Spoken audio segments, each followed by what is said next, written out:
going down the Ocoee River in a raft. Yeah. Right? And there are some fast-moving parts of that river. I mean, hell, they had the Olympics use that river for some of their events. Did they? So it's a fast-moving thing. Well, you're going to get to the finish line. Our finish line is at 6 o'clock. How do we get there? I don't know. But we're going. Yeah.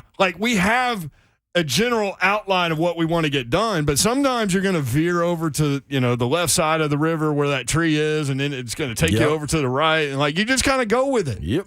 Right? That's how they show it.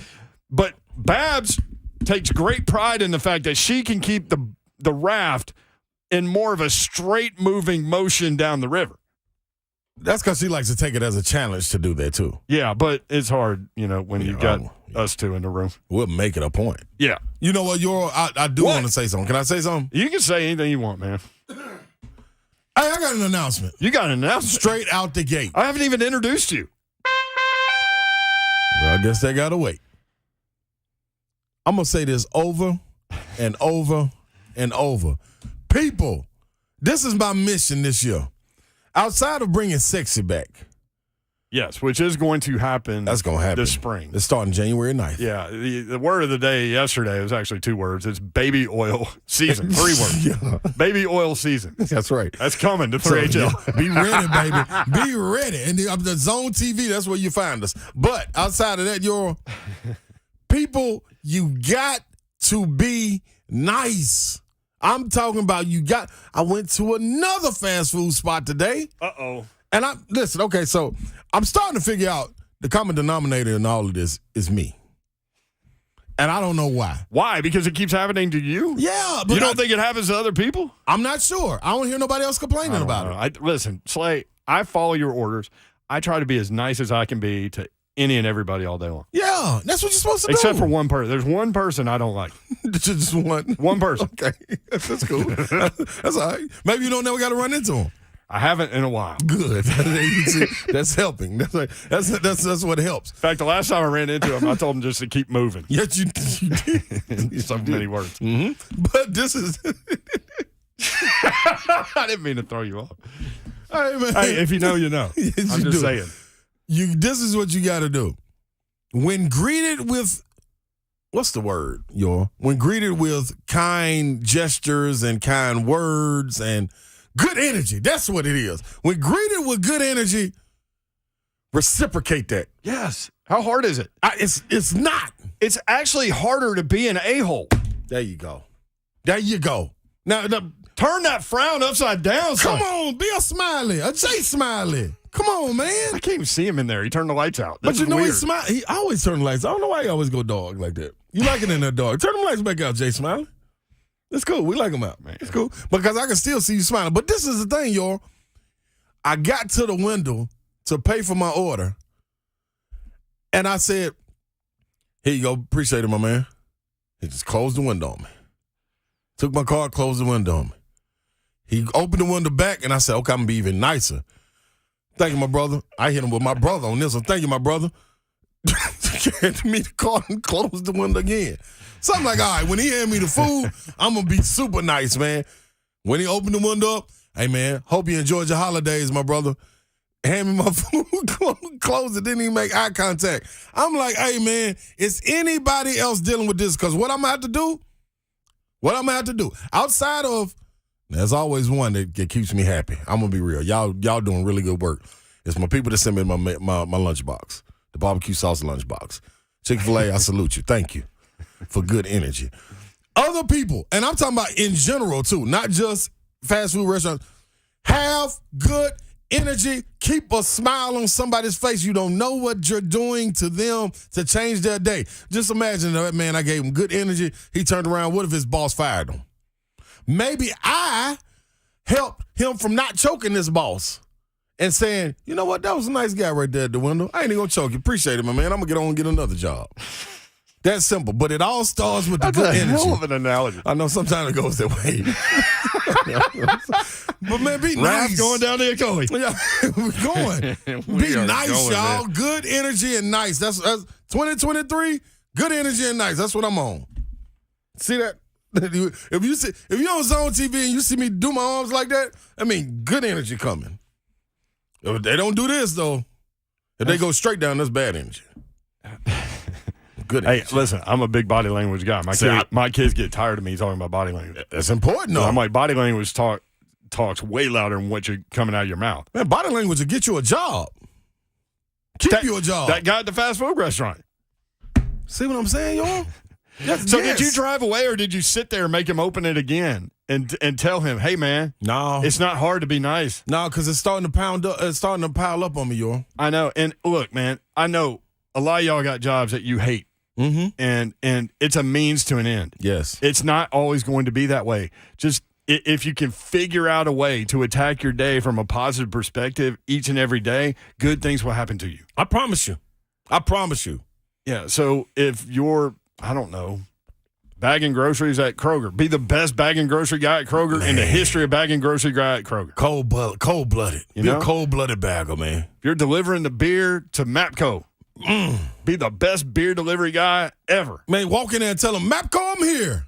Just make sure you listen to 3HO. That's how you get your medicine. Man, there's a lot going on. I love the positivity coming out of the shoot. That's what we need with the Titans going on. That's why I set that up. By the way, guesting-wise today, topic roster looks like this. Coach Mack, are you a little more willing to rest people in a game like this? We'll ask him, how challenging is it for a new quarterback to pick up an offense quickly? The Dobbs question, will he go on Thursday? Also, Todd Fuhrman, Bet the Board podcast. We'll talk point spreads with Todd. Hey, numbers. How do you figure out what to do with bowl games? They've got 6 college football games they broke down. I haven't listened to it yet because it just came out this afternoon. But we should get on that. I will, and you will.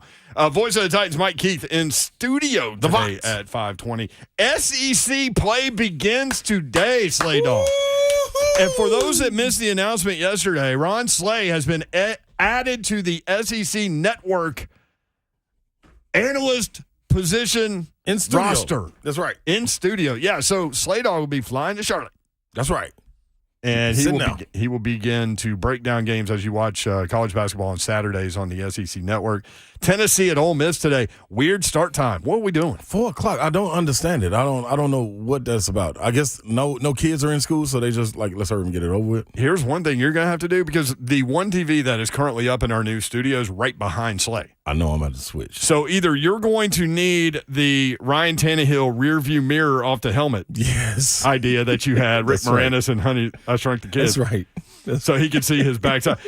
He doesn't need to see it now because he's not out there, but it didn't work. That's the reason he's not out there. They weren't listening. If they'd have had that, he might have not absorbed that hit. I keep telling them. But anyway, you may have to switch over to Don Davenport's mic. I know. Which, it's like, what is the what's the nursery rhyme where is it the Big Bad Wolf where they taste the porridge and all that stuff? No, that's the three.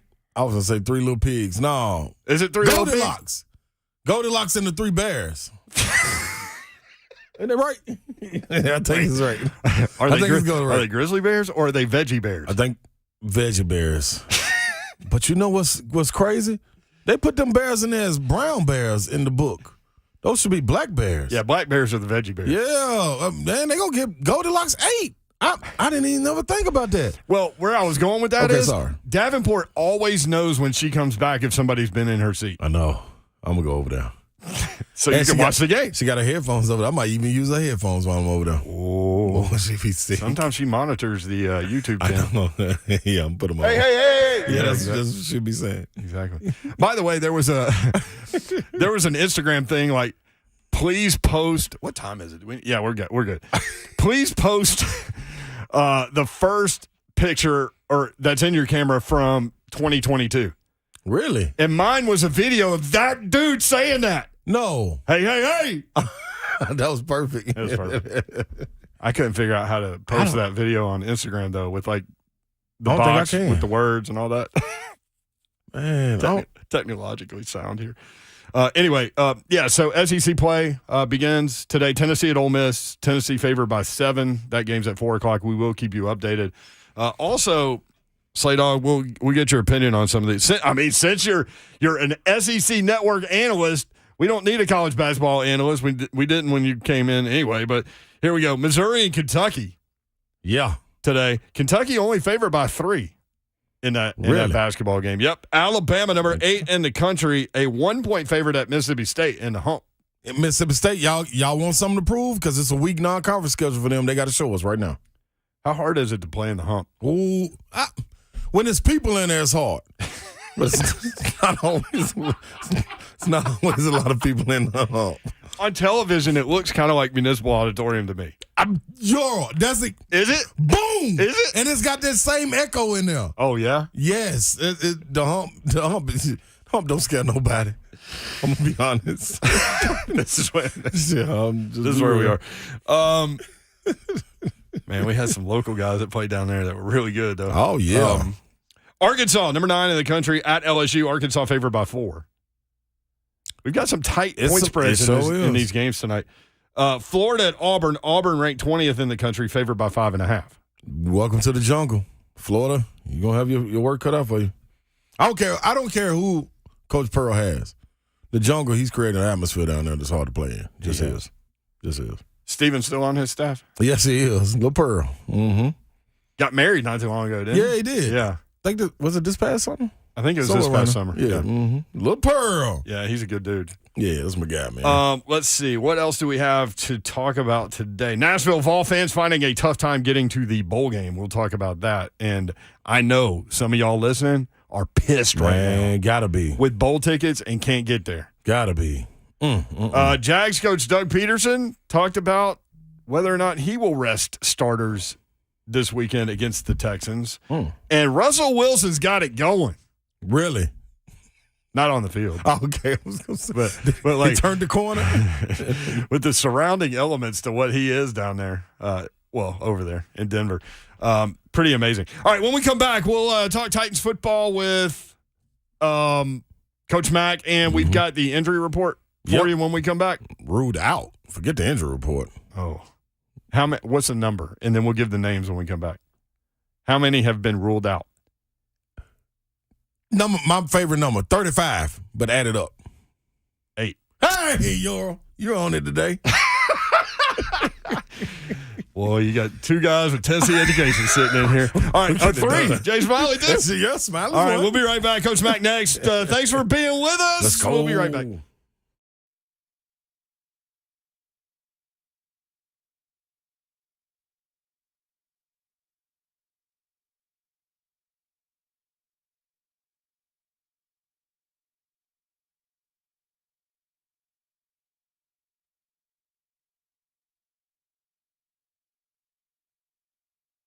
Hey. Yes, indeed. Let's go to Famous Dave's. And guess what? You can still get everything in order for the holidays because New Year's is right around the corner. You want to take advantage of it? Well, this is what you do. You go to famousdaves.com, dial it up, look at there, and you got a menu that's going to sit right there, and they got all kind of stuff that you can pick from. Now, I'm going to tell you what I would go with.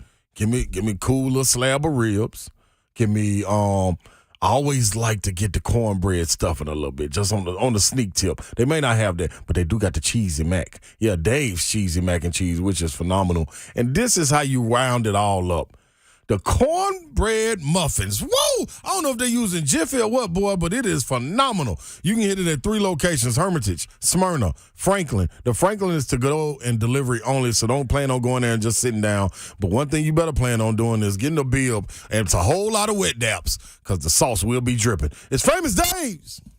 Hey, Babsy, tell them to look out. Look out. You know who she's talking to, everybody? Santa. He's got to go everywhere, deliver presents everywhere. If he got his sleigh banged up, you know who could take care of him? That would be Apple Collision Centers, locally American-owned right here in Middle Tennessee for 40 years. You know Santa's sleigh's going to have some dings. Maybe you might have some dings from some sleet or hail or something. Who knows, weather-wise. Yeah, it could get ugly out there, man, and you always want to have somebody you can rely on. That's why Apple Collision Centers is the place to go. 3 locations: Hendersonville, Gallatin, and Old Hickory. They will work with your insurance and even help arrange a rental. So guess what? They even do the towing. Hey, some people might need that. They proudly spray only the best Sherwin-Williams finishes. So give our friends over there a call. Give Stan a call. They'll do free estimates.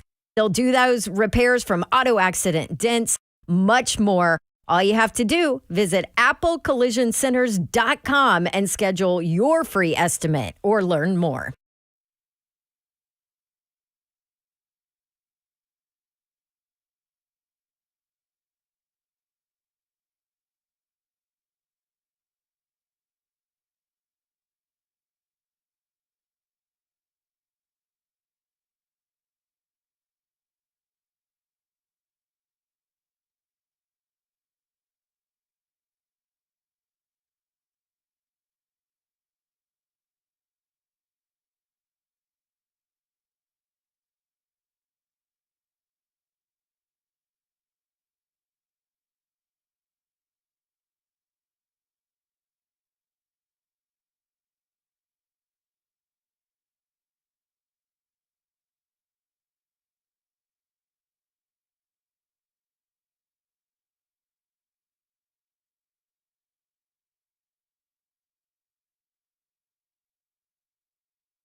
3HL 1045 The Zone. Which players are out? And then we'll bring Coach Mack into the mix. All right. The Euro would like to know, and I will give it to you. All right. Wow. Now that was wild. That was a flashback to the Miller Lite Toast. I apologize, everyone. But here we go. Ruled out for the – first of all, that was too loud. I know Coach Mack is like, come on, Slay, get it together. All right, ruled out for the Titans versus Cowboys. Ryan Tannehill, Big Jeffrey Simmons, Nicholas Petit Frere. See that Frere? I've been in France, people. Amani Hooker, Bud Dupree, Zach Cunningham, Dylan Cole, defensive back Josh Thompson. And to add to that, Here we go. The following players are listed as doubtful for the game against the Cowboys.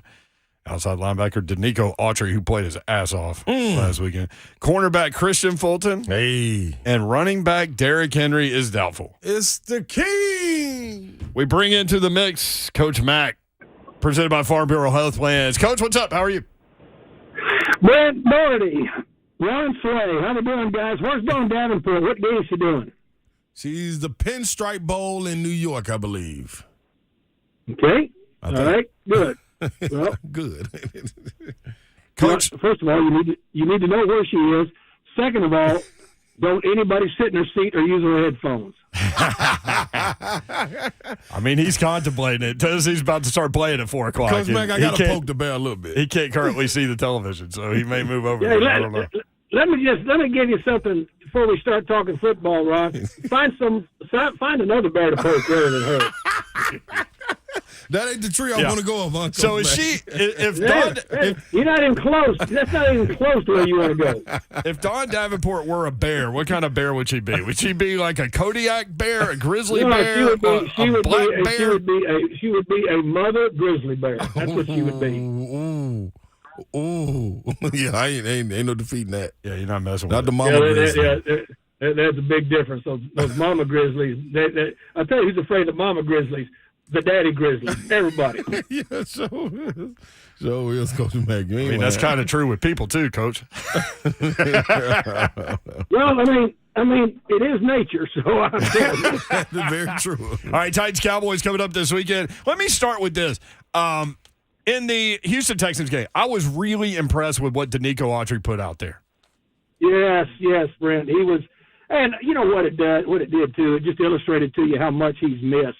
And you know, when you see Danico Autry out there, at least working, you know, for a while with Bud Dupree and for a while with Jeffrey Simmons, even though we know he's not right, you just start envisioning what we had going at the first of the season. Yep.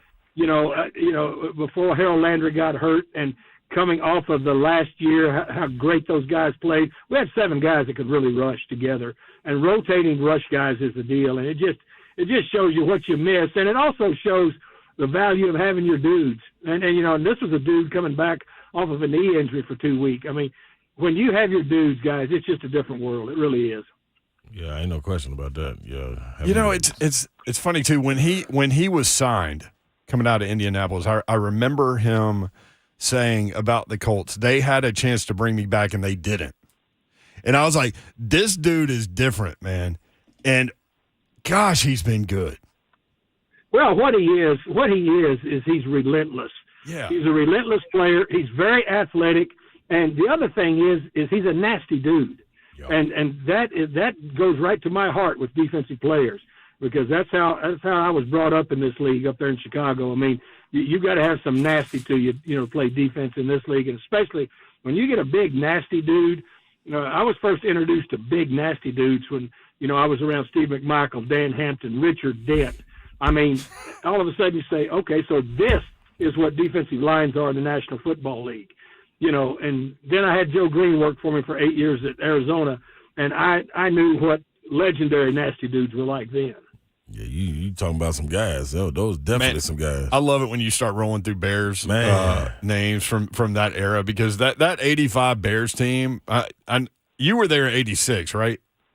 Yeah, well, the whole group, though, was together through 88.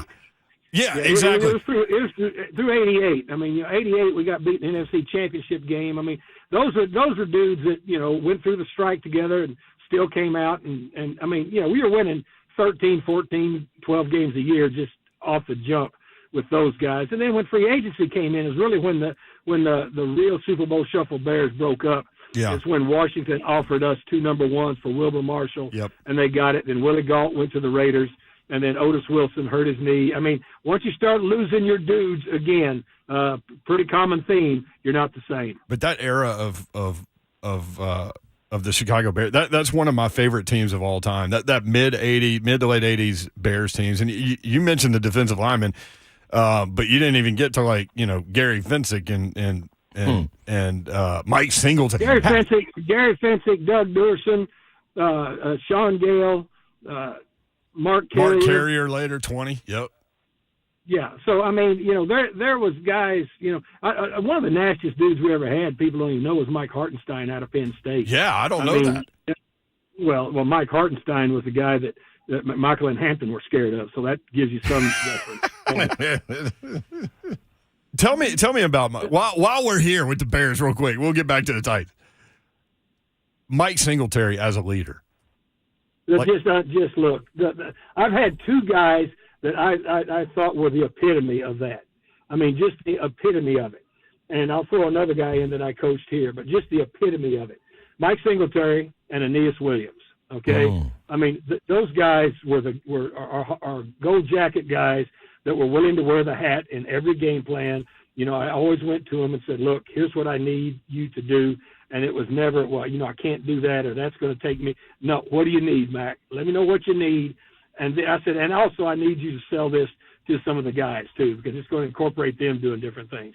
Never ever once twitched a muscle saying no.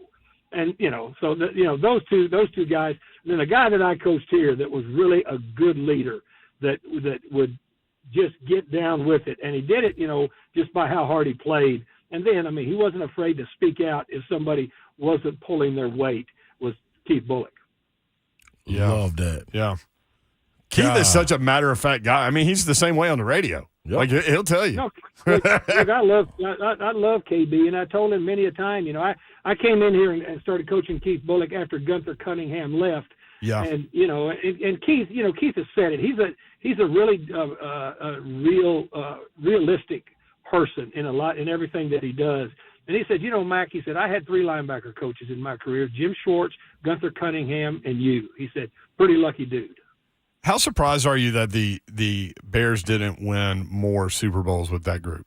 Well, I'm going to tell you why we didn't. I'm going to tell you why we didn't, because I was there through those other 4 years. Yeah. Is we had the team. We were the number 1 defense in the league the next 2 years in a row. Lost our quarterback. Lost McMahon. Yeah. And if you don't have that dude, yeah. I mean, we'd go to the NFC Championship game. We got beat by the 49ers in Soldier Field. We didn't have Jim McMahon. Was it Vince Evans? Well, no, Vince was before that. Okay. It was Mike Tomczak. Mike Tomczak. Yep. Okay. It was Mike Tomczak, Steve Fuller. We got down to where Ditka we had to bring in Doug Flutie for the playoff game against Washington. Because I mean, when you lose your dude at there, I mean, it goes throughout the team. All right, let's transition from that, because that's where the Titans are right now with Ryan Tannehill on the shelf. Is. Now you've got Malik Willis. We've got tape with Malik. You've got Josh Dobbs now in the mix. How do you handle the quarterback position? And I guess the second part of that question is, how challenging is it for a new quarterback to pick up an NFL offense quickly? Josh Dobbs been in the league, 6 years now? And so, I mean, he's been. This is his 5th team that he's been to, so he's not brand new to this league. And he's also not brand new to game planning and knowing what it takes. And the other thing, you would know better than both of you guys. Both of you guys are VFLs. And, Josh Dobbs, I mean, the book on him coming out, other than his physical ability, was how smart he was and is. And so he'll be able to pick it up because he's been exposed to it. He's really had more NFL exposure, than Malik Willis, right? Mm-hmm. I mean, so – to me, his issue has always been and never has quite, fit to be the starter. I think, he hasn't taken very many snaps as a starter in this league, but his intelligence, look, if you're staying around that long as a primary backup in the National Football League, you've got something to you that coaches value, and that's intelligence, the ability to be able to go in a ball game without much work, and also being an excellent locker room guy without being the dude. And so I think he's all of that. Yeah, it's doubtful if they would have King Henry, Coach Mack. Well, with that being the case, you got Haskins back there, you got Chestnut back there. What have you been seeing from those guys? I know we see a lot from them on special teams, but as far as just in the flow of the game, though, being one of those 11 guys out there when you put the ball down. Well, they haven't done it much, Ron. I mean, they haven't done it much. I mean, I just, I'm not. You know me, and you've known me a long time now. Yeah. And the listeners have been listening to me on all the time I've been on this radio station. I don't try to extrapolate what might happen. You know what I'm saying? Mm-hmm. I mean, all I know is what I've seen. I know this, that if both of them get a chance, I know this, they'll both lay it out there and do whatever they have to do. And so we'll see where we are with Derrick Henry. But, Derrick Henry right now at this point, even as much problem as this football team has had the last 5 weeks, I mean, he's second in the league in rushing. Mm-hmm. I mean, it just points out, what a special talent that is. So when you're playing behind a special talent like that, then your games are close. Your chances to play, behind the center are very small. Yeah, and I can't wait to see when it is a healthy line. I'm just speaking in the future. You look at the Titans, man, 125.8 yards per game rushing. That's outstanding, knowing that you got guys being out here and there trying to plug new guys in, man. For the people talking about they lost a step. You're saying it's scary based on the fact that the offensive line isn't very good. Is that what you're saying? The offensive line has really been. I don't mean to interrupt you, but the offensive line has been a mix and a match all year. Yeah, it has. Bringing guys. Guys, let me give you a stat here that's realistic. It's not excusable. It's just realistic. Out of the 53 right now, there's 22 guys that were either our practice squad guys or are guys we got from somebody else's practice squad. Wow. 22 of 53. Wow. Yes. Wow. That's tough. Coach, that's a somber stat there, man.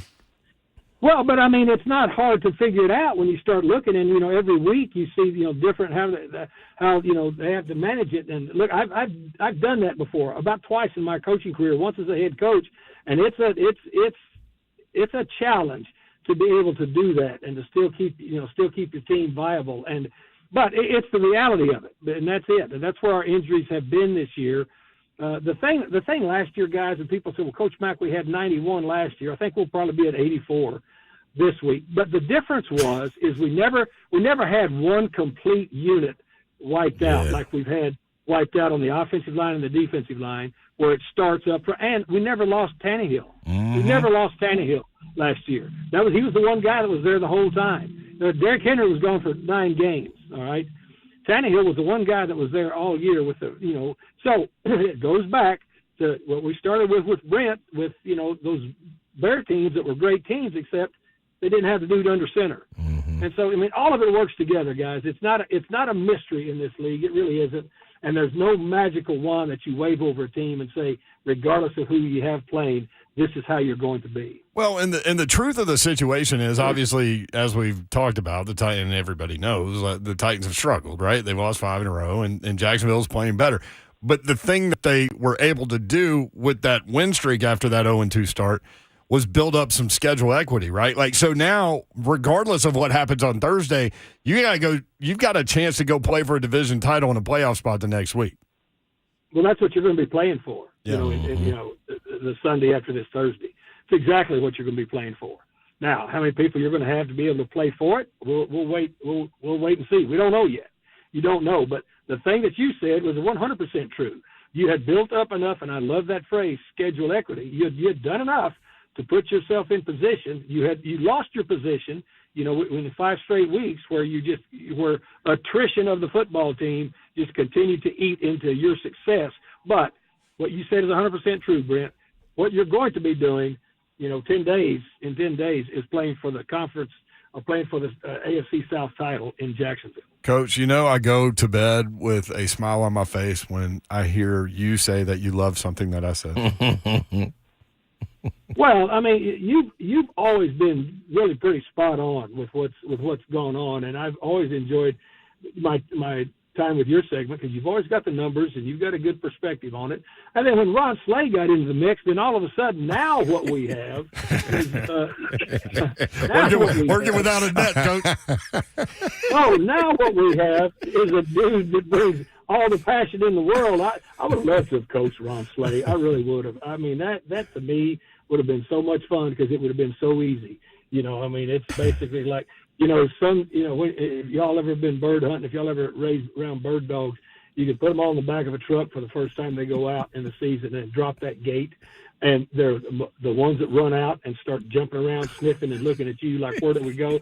Then there's a couple that sit in the bed and are like going, what are we doing here? Yeah. Well, Ron Slay would be the first dog out of the truck. Well, this is going to shock you. And for those that don't know, when Slay was the sixth man of the year at Tennessee early in his career. There you go. He would sit on the bench. He would have his headband around his neck. And when Jerry Green would look down the bench and signal him in, he would put that headband on and sprint to the scores table, and the crowd would go wild. Sprint. What? Look. And what did I just say? Yeah, your analogy is spot on. Drop the tailgate. He's the first one out of the truck. And so there you go. I appreciate that, Coach Mack, man. I love it. All right. It's true. If it wasn't true, if you're that dog sitting back against the cab, I'd say that too.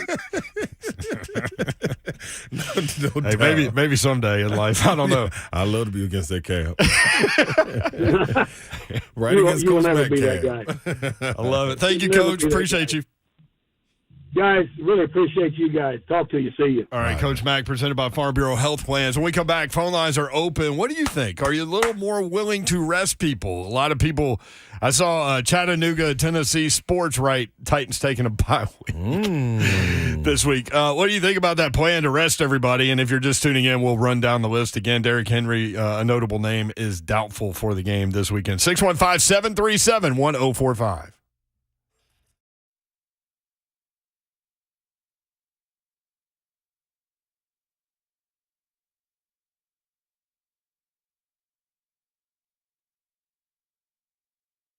It's always Buck Rising's fault. Come on, we know that. Hey, you want to make sure that you don't screw up Christmas and that that's not your fault. And if you want to hit a home run with some kind of a gift, call Artisan Custom Closets. Maybe the gift of organization at your home. Artisan Custom Closets can help you out. And when I say the gift of organization, I mean beautiful, stylish, add value to your home organization with maybe a new beautiful master closet or maybe a laundry room that has shelving and cabinets and a mud room that has areas to put your boots or hang things on, or maybe a pantry that has separate organization for all your canned goods. Get rid of those wire racks, or maybe a home office from scratch. Artisan Custom Closets can do all of that for you. And they can do it for 10% off for the holidays. If you tell them you heard them on the Zone from Dawn, doesn't matter what your project is, they'll give you 10% off. By the way, they also do garages. They did my garage, and it's beautiful, and I love it. 615-800-2199 is your phone number for Artisan Custom Closets. 10% off if you tell them Dawn sent you. Say goodbye to clutter. Get your free in-home consultation today. That's artisancustomclosets.com.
To Rivers Ford. If you need a car, this is where you need to go.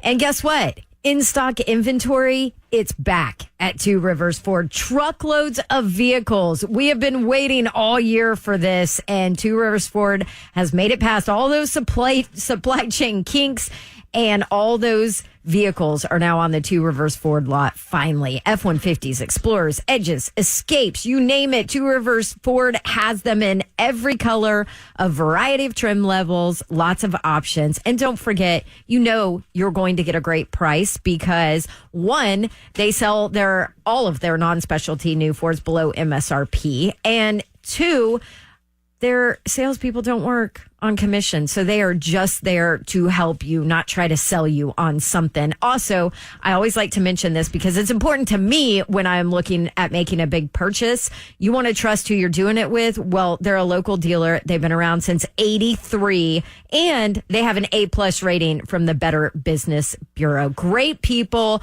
great place. Go check them out online, tworiversford.com, or call them at 1-800-900-1000.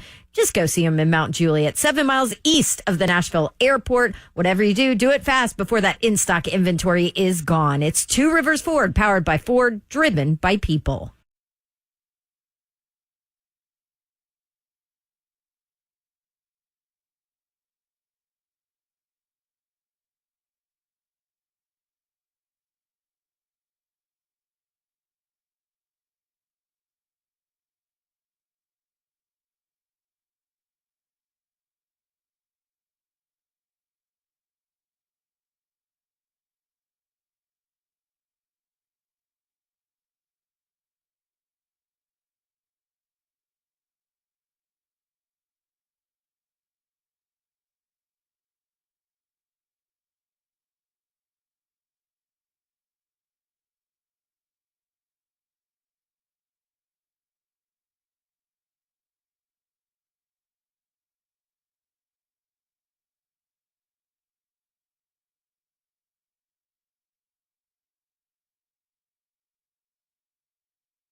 Channel 104.5, The Zone. Appreciate you being with us.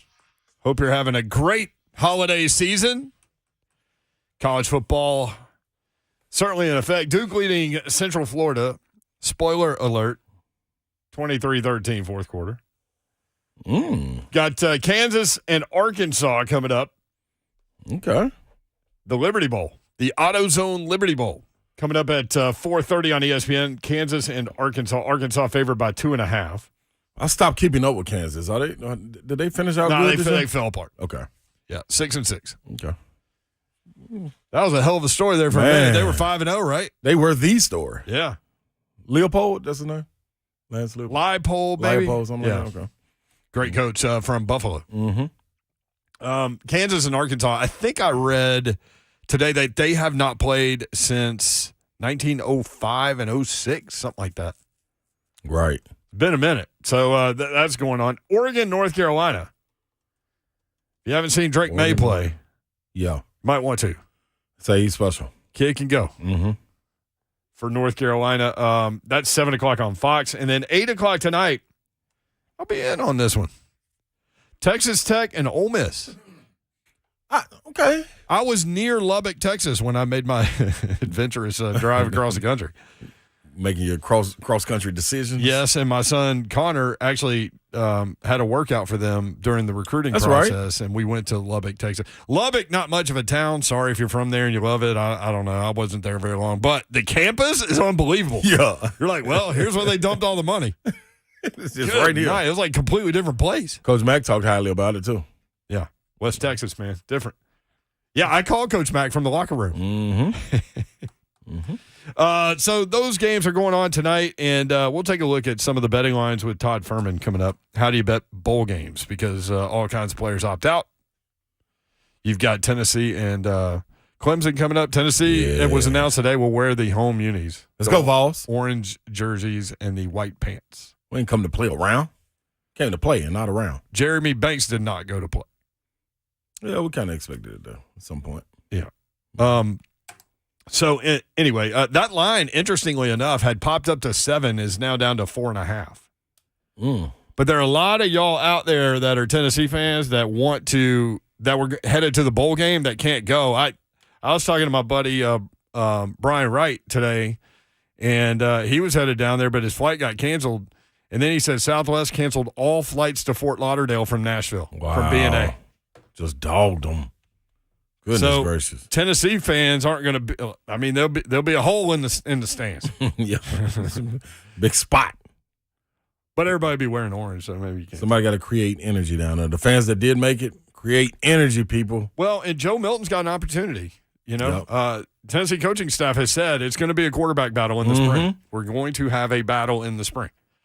But this is as Chris Lowe pointed out yesterday, it's kind of a glorified, like, pretty big scrimmage with these bowl games for Joe Milton, and a real opportunity. Yeah, I think you look at it, and not only for him, but for a guy like Taven Jackson also, to see what he's doing wrong, to get that opportunity. And then if they run away with it, I'll be interested to see how quick Heupel pulls Joe Milton if they were running away with it, if the Vols ran away with it, and put Taven Jackson in and gave him an opportunity, because he needs to get ahead too with Nico sitting right there watching. You might anyway. You might anyway. Yeah, yep. I mean, this is the biggest bowl game Tennessee's played in a long time. So, they want to win. There's no doubt about that. Right. But you also use it as a directional tool, meaning, if you're moving with upward mobility, then you do want to take a look at as many players as you can and give them those kinds of reps against a really good Clemson football team. Is that who you're looking most forward to? I love watching Joe Milton play football. Yeah.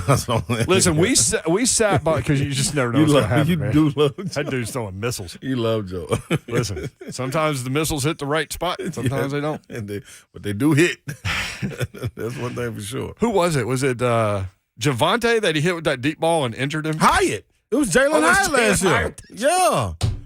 He never bounced back. Tillman emerged after that. He never bounced back. Hit him in the end zone. Man, messed his internal organs up or something. It was something different.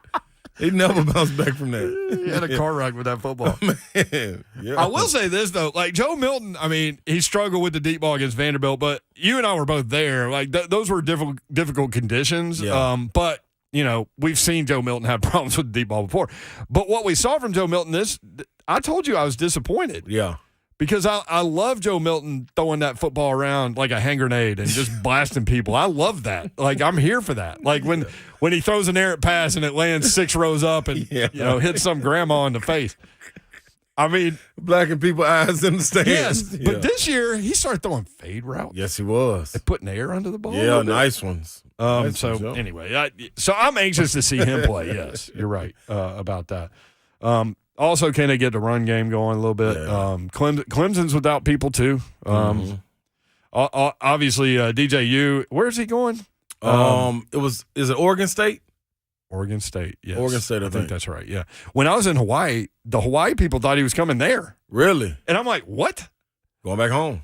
Yeah. So, but he didn't. He's going to be a gigantic beaver. Is what he's going to be. DJ guy. You ain't got no people around you either, man. The Clemson people actually have all year thought that the kid that's going to play is actually the better guy. Yep.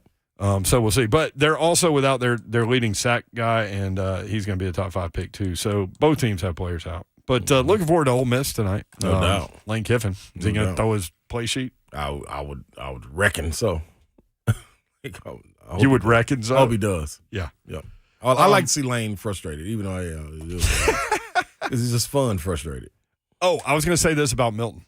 So we were sitting behind the Tennessee bench during the Tennessee Vandy game, and I'm telling you, man, the players just gravitate toward that guy.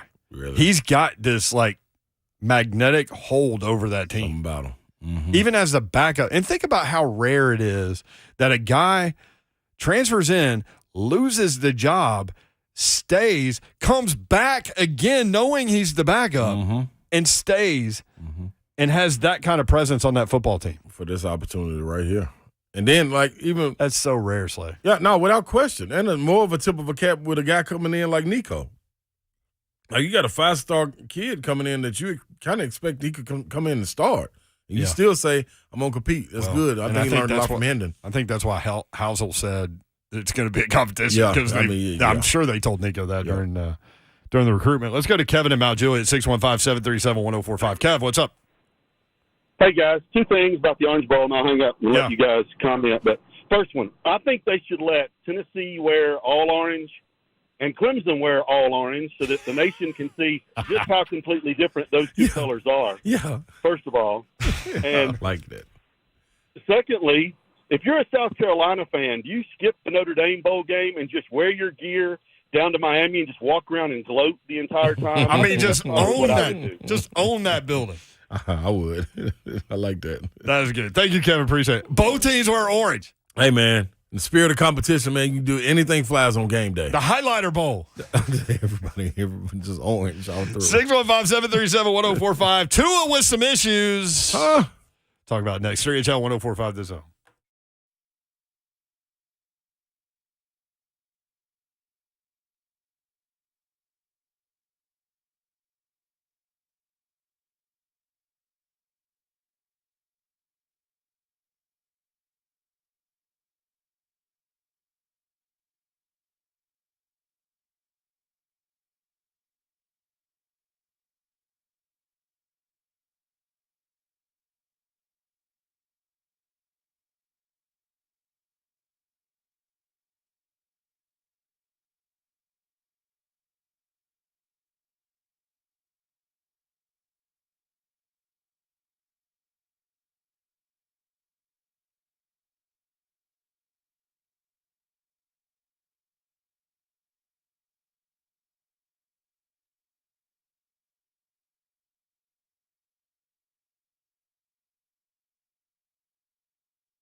It is 3:59. Good afternoon from the Superbook.com Sports Desk. I'm Lucas Panzica. That's right. Titans Cowboys on Thursday Night Football at Nissan Stadium tomorrow. The injury report is out. Here is who is out for the Titans for tomorrow's 7:15 kickoff. Hope you're sitting down because this might take a while. Out tomorrow, Ryan Tannehill, Jeffrey Simmons, Nicholas Petit-Frere, Amani Hooker, Bud Dupree, Zach Cunningham, Dylan Cole, and Josh Thompson. Doubtful for the Titans tomorrow, Derrick Henry, Christian Fulton, and Danico Autry. Again, a 7:15 kickoff between Titans and Cowboys on Thursday Night Football as the Titans look to end a 5-game losing skid.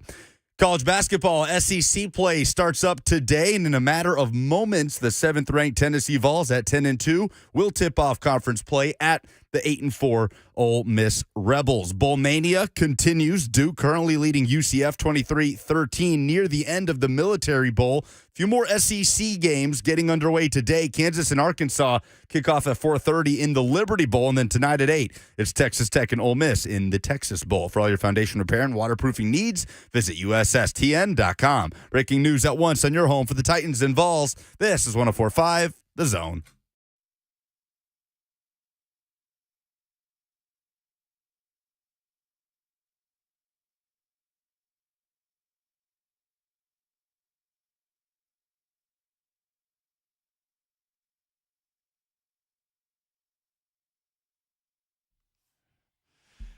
Yo, what up, Nashville? 3HL is on the air. 104.5 The Zone. Brent Doherty with you on a beautiful day in the Music City. Jay Smiley is producing today. What is Hunk doing? What is Hunk doing? I wonder what Hunk doing. His answer when we asked what he was doing was, I've got a weird vacation schedule. Yeah, but why? What? Where are you, Hunk?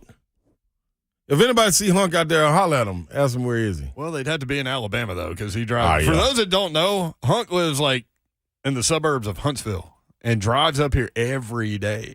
Well, not today. He's off. Yeah. But Hunk makes that sounds like something you would do. Listen. So, when I was first cranking up to show how dedicated I was, when I got that first spot on Tuesdays in Knoxville, yeah, I used to leave out at 2 a.m. and go up there and do it live. A 1-hour show. From 6 to 7 a.m. A little peek behind the curtain. We always prefer in-studio guests because you can read off body language. Yep. And facial cues and all those things. And the conversation, we think, from what we do, is much better when it's in studio. So that's why you would do that. Yep. And then I wanted to, show them hey, man, I want to do this, man. You know what I'm saying? So wanted to be taken seriously. So going up there and being able to read people, like you said, and then also they finally came up with a way that I was able to do it in studio where you wouldn't get that delay or that lag or anything. So they made it. But I did it for 2 hours. 2 hours. For 2 years. Did it for 2 years. Get up at 2 a.m, do the show, and make it back in time to get Lil Ron on the bus. Wow. Rolling. So I'll lose an hour from 6 to 7, and then so I'll really be finishing at 6. Get back down here. LeRon had to be on the bus at 8:43. I'll be pulling up in the driveway. Yeah, and it's funny because when you were, quote, unquote, trying out or whatever you were doing back in the day. I was on my 10-day contract that kept getting extended. That's right. And you would pop up on every show. Yeah. If somebody was out, here I go. Here you go. But what I didn't know in the time was you were doing all these other things, trying to support your family. And so you were driving trucks and all this stuff.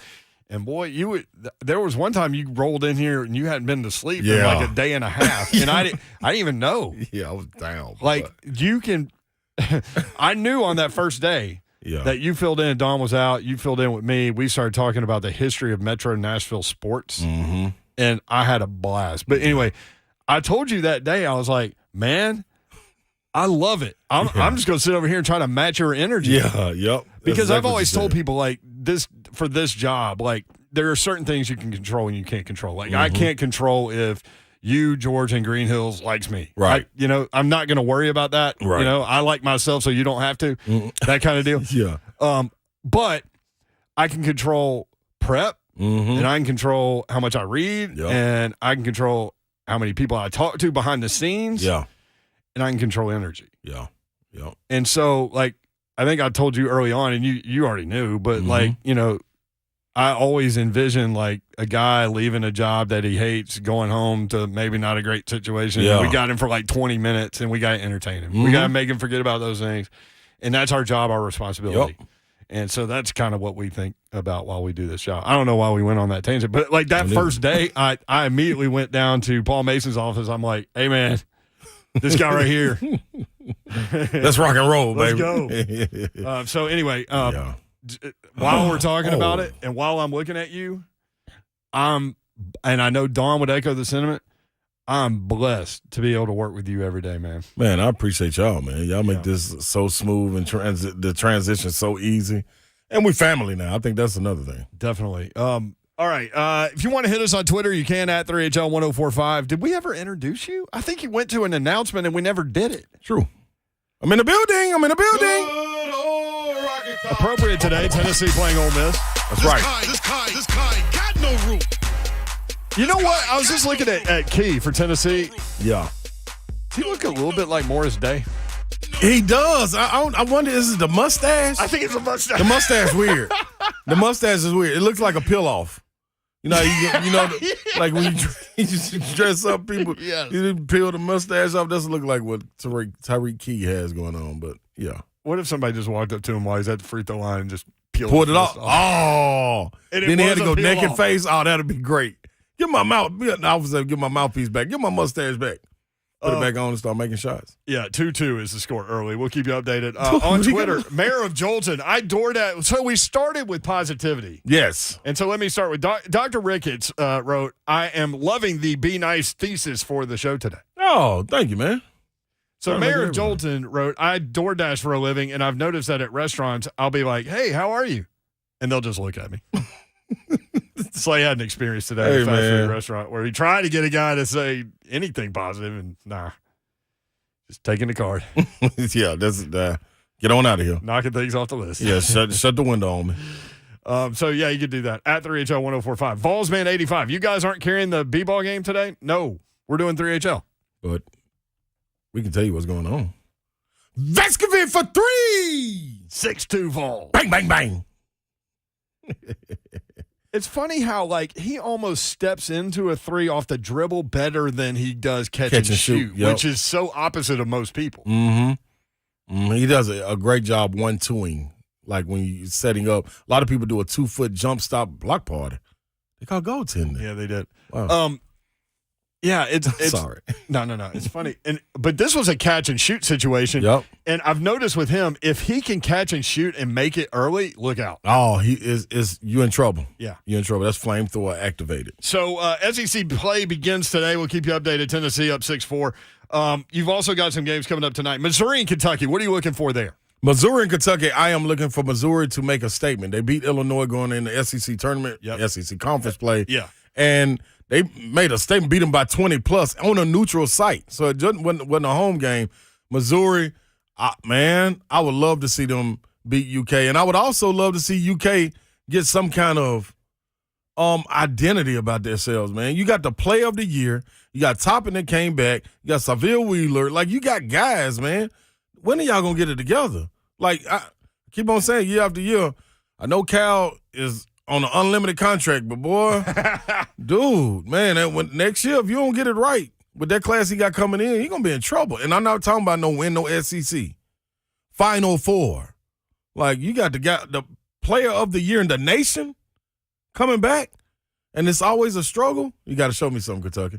But I think great opportunity for Missouri. Yeah. See, I ain't even dog them, you know what I mean? Yeah, you're absolutely right. See, I only dog them when we're going to play them that week. That's when they turn into Kentucky. So this is year 14 for Cal at Kentucky, and he's got one national title. That shocks me. I remember saying on the radio when he got hired, he's going to win at an elite level. Yeah. I'm talking about multiple national championships, and that just hasn't happened. You would think so. Now, if you talk to Cal, because we have, he thinks like his job responsibility is to get guys to the league. Mm-hmm. Whatever else happens is below that. Yeah. Yep. Not that he's not trying to win and all those things. I'm just saying like his priority is to get his guys to the league. And I think that's cool because that's a great that's bait for me to come there and want to get to that next level. But you at some point, one night, yeah, there was like a few hours. Sure was where you almost ended up in Kentucky. Ooh, Coach Smith, if you're listening, he's been in town too, been sneaking into town. Who, Coach Tubby Smith? No, Oak Hill Academy, Coach Smith. Oh, Steve Smith. Sorry. Steve Smith, yeah, man. Don't keep sneaking in my town, Coach Smith. Come on down here and stay. But this is the thing, y'all.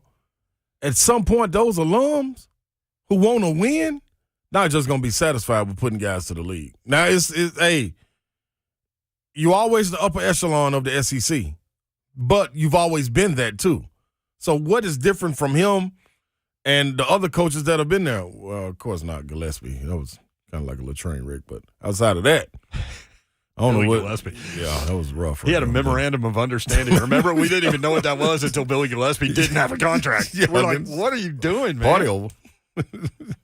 So you got to do something, man. They easily moved on from that. Florida at Auburn tonight. Auburn ranked 20th in the country, 5.5-point favorite. Arkansas at LSU. Arkansas by 4, ranked number 9. And Alabama, telling y'all, man, you got to see the local kid lighting it up for Alabama. Brandon Miller from Cane Ridge. 1-point favorite over Mississippi State, and that's number 8 against number 21. So I'm looking forward to that one, too. That's good. We got a good docket for the first night. Yes, we do. Definitely. I think a lot of people get to prove points.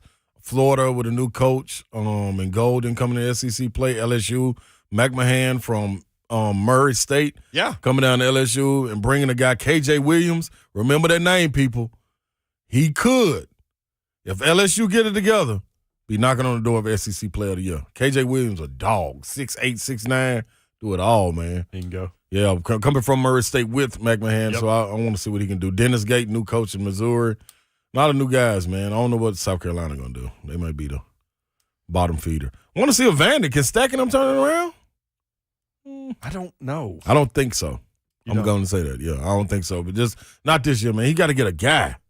He doesn't have a guy. I thought Jordan Wright was going to be it, but they don't have a guy, man. They need a guy. 615-737-1045. Tua had his second concussion. That's been documented now. The NFLPA is looking into this matter. And remember, he had one that we all think he had one that they didn't, that they said wasn't one. So could really be 3. McDaniel, the coach, wouldn't offer detail on whether he would consider holding Tua out for the rest of the season, even if he clears protocols.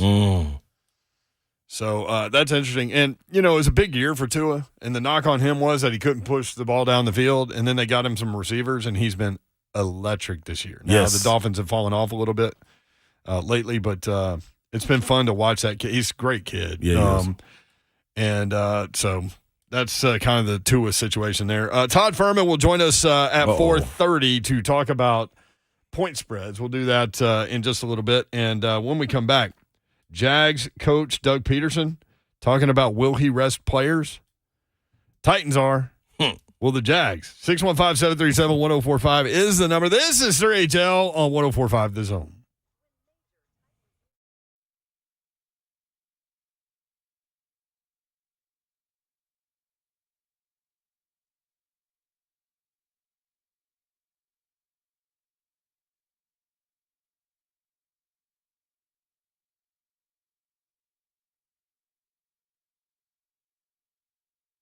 What's happening, people? If you've been looking for simple hair loss solution that works for you, well, listen up, man. I got something for you. Advanced Hair Restoration has officially opened one of their world-renowned, state-of-the-art facilities near Nashville. No more traveling to the West Coast for the best in hair restoration. The team and technology behind the Advanced FUE, the groundbreaking hair loss solution that's changed tens of thousands of lives, finally here. Advanced Hair's simple one-day treatment begins regrowing your own natural hair the very next day, and your new hair is even guaranteed to grow. It's literally guaranteed. Advanced Hair can address bald spots, receding hairlines, thinning, men, women, younger, of course, wiser.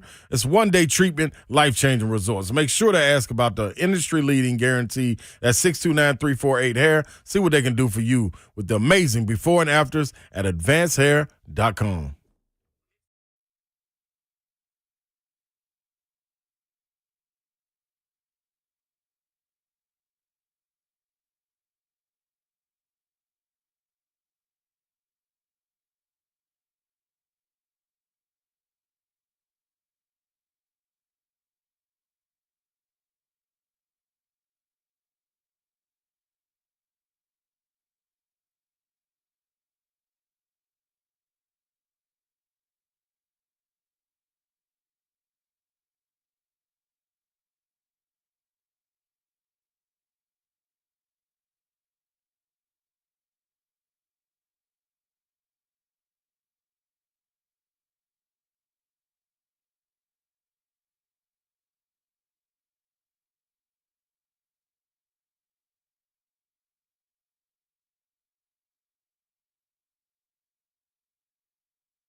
3HL 104.5 The Zone. Going to get some point spread work in here in a minute with Todd Fuhrman.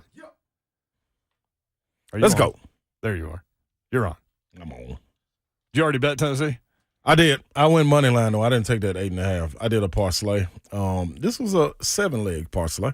7-leg? I bet every single SEC game. Oh, my God. No, I'm lying. That's 6. How are you going to lie to me? I said all these nice things about you earlier. It was only 6, y'all. 6 games. 6 games, yeah. So you put down what to win what? Do you remember? Oh, I can tell you. I bet Tennessee at plus 6.5. It's now 4.5, so I feel like I got some value there. But I also did the money line as well. But, like when it's your team, you're like, well, I'm going to watch the game. Might as well have something on it.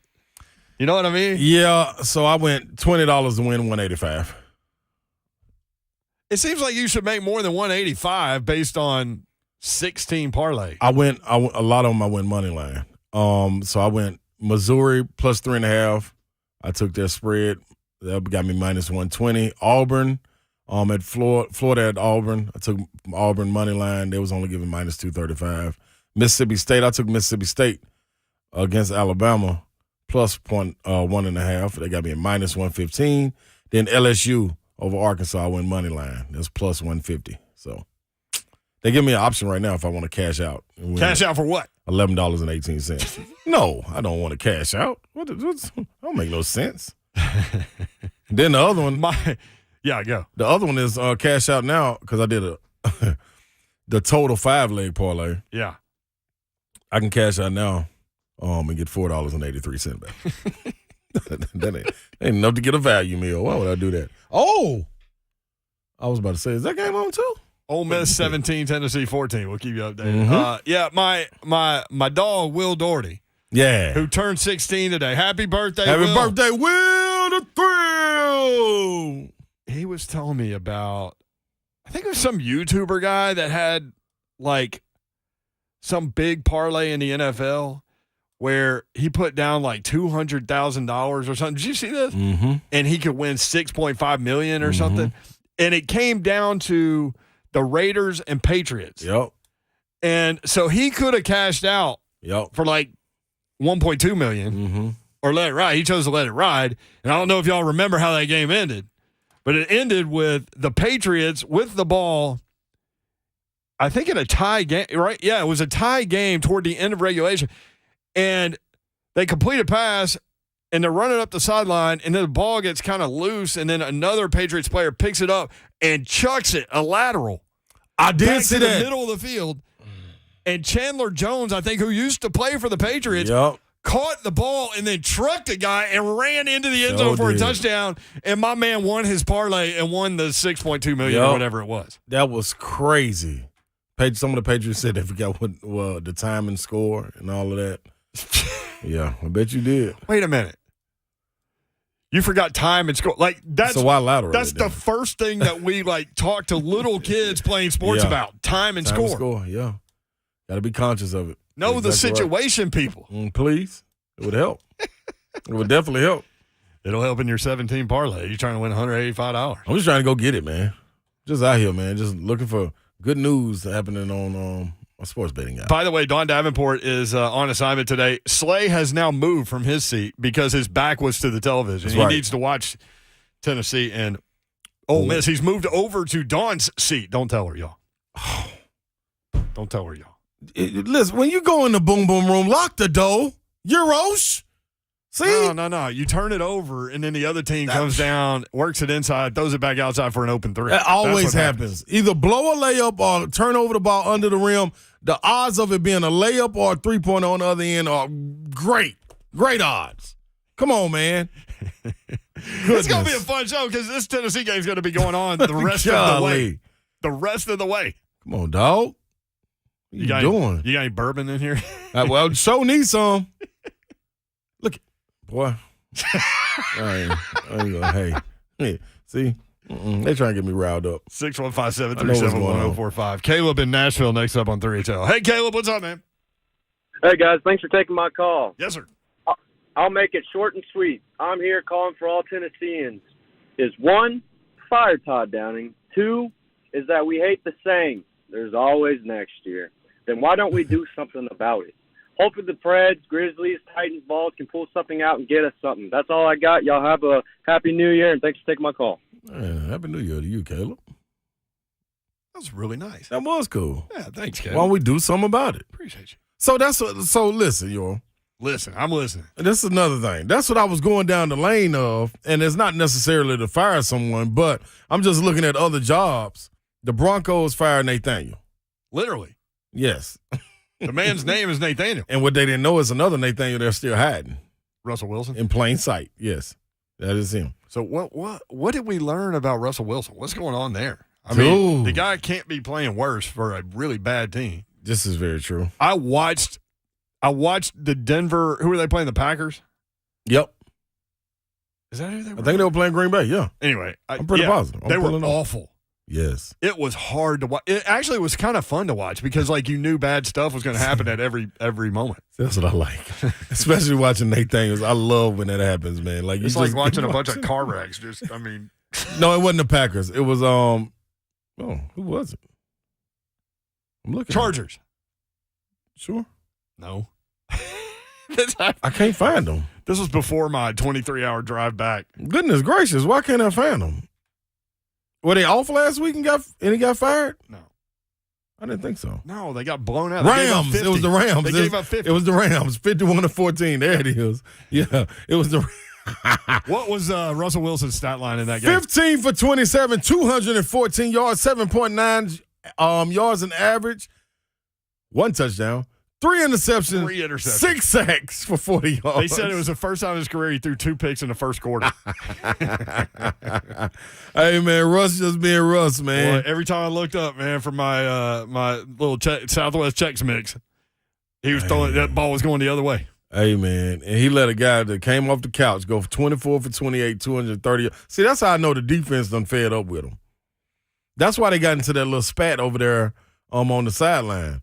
Like, the defense like, hey, man, come on, dog. We keep on getting you the ball, and you just keep giving it away. Baker went 24 for 28, 230 yards, 2 touchdowns, no picks. He started out like 11 of 12. Yeah. In that game. Like, he was just dealing. Gangbusters. He was taking the underneath stuff. Mm-hmm. You know? Take what they give you. Yeah. That's smart in some fashions. Hit us on Twitter at 3HL1045. James Brown. I feel good. He does feel good. What's he up? He said, speaking of Kentucky, I drive a big brown truck. I was driving down Bransford Avenue, which is where, they run the school system for Nashville. He said he was driving down Bransford Avenue today and saw a pristine blue Kentucky hat on the side of the street. Oh. So I flattened it. Good job. Good job, sir. If it wasn't nobody in that hat, good job, James Brown. That's what I'm talking about. As long as it wasn't a magic hat, like a top hat with things hop out of it. Like smash that and stuff? Yeah, smash that hat. Ain't got no business. The Kentucky down here, why did they throw it out? Did they give up on their team before the game? The game ain't even started. They just gave up on their team. Unless it was a magic hat. Yeah. Just like something pop out. You don't want to smash that. Toby on Twitter, at the Ron Slay.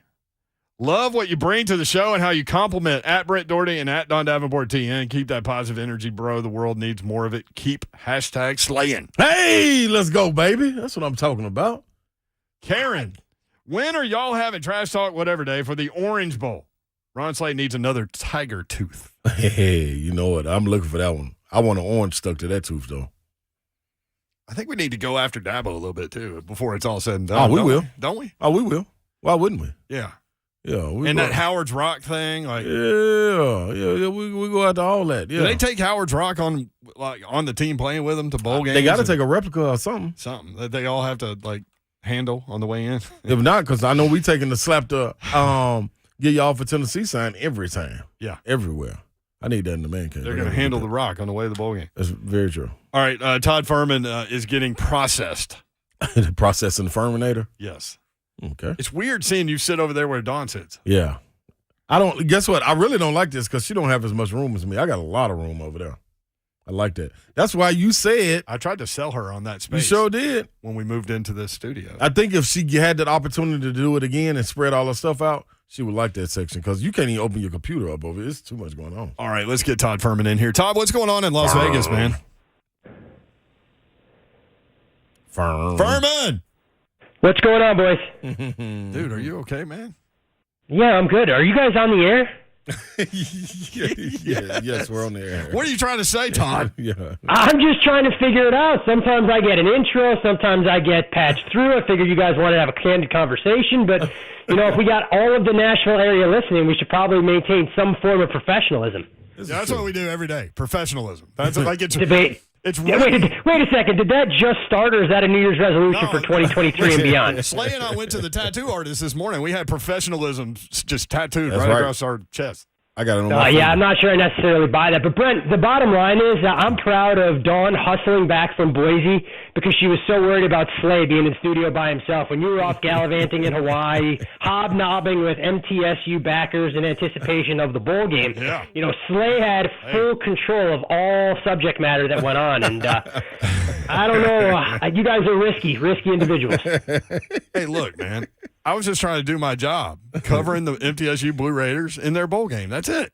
I mean. Yeah, which, by the way, speaking of which, because we haven't had a chance to chat, that game was something, and I'm not quite sure how to best describe it. Looking at the box score, looking at the play-by-play, but the bottom line is at least MTSU brought the Hawaii Bowl trophy back to Murfreesboro. Yes, Todd was texting me like drive charts and stuff. That led me to believe you might have had the over. I don't know. No, I was not invested in that game, honestly, and probably thrilled that I wasn't because none of the metrics supported the outright underdog victory or that game sneaking over the closing total of 47. At Todd Fuhrman on Twitter, Bet the Board Podcast. Did I see the college football podcast come across my screen today while I was driving in? Indeed, and you may need to break it up into parts. I think we ended up with about an hour and 40 minutes worth of content across the 6 New Year's 6 bowl games. Did about 25 minutes on each of the 2 big semifinal matchups and tried to dive as deep as we could into some of the others. Of course, speculation on the USC-Tulane game. Will he or won't he be out there under center? Of course, referring to Caleb Williams and trying to figure out what level of focus and engagement you'll get from Alabama, knowing that Bryce Young and Will Anderson said they want to play their final game as a member of the Crimson Tide in that Sugar Bowl. 3 interesting games today, Kansas and Arkansas, Oregon and North Carolina, Texas Tech and Ole Miss. Do you like any of those 3? Yeah, I've bet Kansas already. The hard part is this number is beat up, and you're seeing it continue to crash down. Kansas moving off of the 3 into that 1.5 range. I think Kansas wins this game going away. You talk about SEC teams and the level of motivation. Typically what we've seen from that second tier of the SEC, when they get into the bowl games, they don't place nearly the same emphasis on it as they do the New Year's Six or the college football playoff, and you know you're going to get a haymaker from their opponents. Kansas has said the bowl game was going to be a reward. This was a huge milestone and a step in the right direction for a program trying to build. Meanwhile, Arkansas, they're going to this game with about 55 scholarship players. To put that in perspective, during the COVID rules, they would have almost had a forfeit because you needed to have 53 scholarship players out there. So Arkansas has some of the big names you've grown accustomed to. I do worry about their depth as this game goes on, knowing that Kansas is going to want to play with a bit of tempo. Todd Fuhrman with us at Todd Fuhrman on Twitter. What about Ole Miss tonight? I was trying to figure that one out.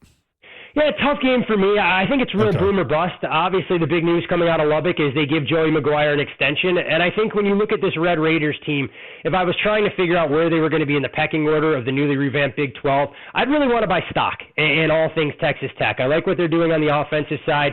You have a young quarterback in Baron Morton to get excited about going forward. And again, Ole Miss, I think, will be focused on this game more so than we saw in the Egg Bowl with the Lane Kiffin distraction swirling. I know this number has leaked out in that 4.5 range, but if you're forced to get involved in this game, I think it's worth taking a flyer or Texas Tech on the money line. It has the definition of real boom or bust, and I think it could feel like a Tech home game, even playing across the state in Houston. Well, it's a bowl game going down Friday, too. Orange Bowl. Slay, are you going to be in attendance for this game is what I want to know, because I have to factor that into my handicapping. Dude, Todd, seriously, they canceled all of the flights from Nashville to Fort Lauderdale today. Like, there are a lot of Vol fans here that aren't getting to go. You know what I would say to that, though, Brent? The real diehard Vol fans, I'm looking, what is it? It's Wednesday. That game is on Friday. What's the mileage say? If you jump in the car, you could probably get down there in 36 to 40 hours. That's what the diehard fan base would do. And I'm sure if Slay wants to go into his pocket with all of that lucrative contract status that he had playing ball in Europe, he'd be happy to pay for limos for at least a handful of Vol fans to go all the way down to South Florida. Listen, Slay's about to find the money, man. He's got a 6-leg parlay he's working for. That's right. He put $20 in to get 185. Yeah, I'm rolling, baby. What are the remaining legs? You have 5 legs left to go, Slay, or how close are we to completing this thing? Well, we just started with Tennessee and Ole Miss right now. I went money line Tennessee, and they're down by 6. And they're down 6 right now. All right. Well, that's what I was going to say. If you get 5 legs in the bank before you get off the air, just shoot me a text, Brent. I may have to go the other way to have a little rooting interest. I love it. So, what do you think about that Tennessee Clemson matchup coming up on Friday? It's such an interesting game for a variety of reasons. Obviously, a hugely successful season for Tennessee. I'm sure every Vols fan would have signed off if you said, hey, look, you're going to go 10-2, you're going to play in a New Year's Six bowl game. They'd have run over men, women, and children to be able to make that a reality. Obviously, the way the season played out with that horrific loss against South Carolina, dashing hopes of getting to the college football playoff, it casts the season in a little bit more of a negative light, knowing that Hendon Hooker won't be out there to compete with the boys. No Cedric Tillman, no Jalen Hyatt, as you guys know all too well. But if this was a game that was taking place in, say, Week 10 or Week 11, Tennessee would have actually opened as a favorite. So you have a number of different factors in play here, one of which for Clemson, Cade Klubnik will make his first career start. So we'll see if Clemson wants to lead on their ground game and the talented sophomore running back in Will Shipley, or they'll let him throw it around a little bit. The Vols are going to be substantially more prepared for what Klubnik can do from an athleticism standpoint than UNC was in that 39-10 loss in the conference championship game. So when I look at this game, I actually lean under the total. I don't think Joe Milton is as good a passer and runs the offense with the same level of precision as Hendon Hooker. I think Alex Golesh going off to USF takes a step back as far as Tennessee's offense. And the one thing that we've seen at Hard Rock Stadium compared to some of these bowls, it's not typically one of the faster tracks. You're talking about natural grass that slows some of these teams down. So asking this game to be played somewhere in that ballpark of 31-28 doesn't seem unrealistic. I lean under the total here. No strong conviction on the side. Well, that's good to know. You want us to wait? Would we wait on this the college football playoff? We need to do it. Oh, well, give it to us then, Todd. Georgia handles Ohio State. That's what I'm going with. That's what I'm standing beside. I'm going with the spread. What you going with, Todd, Father?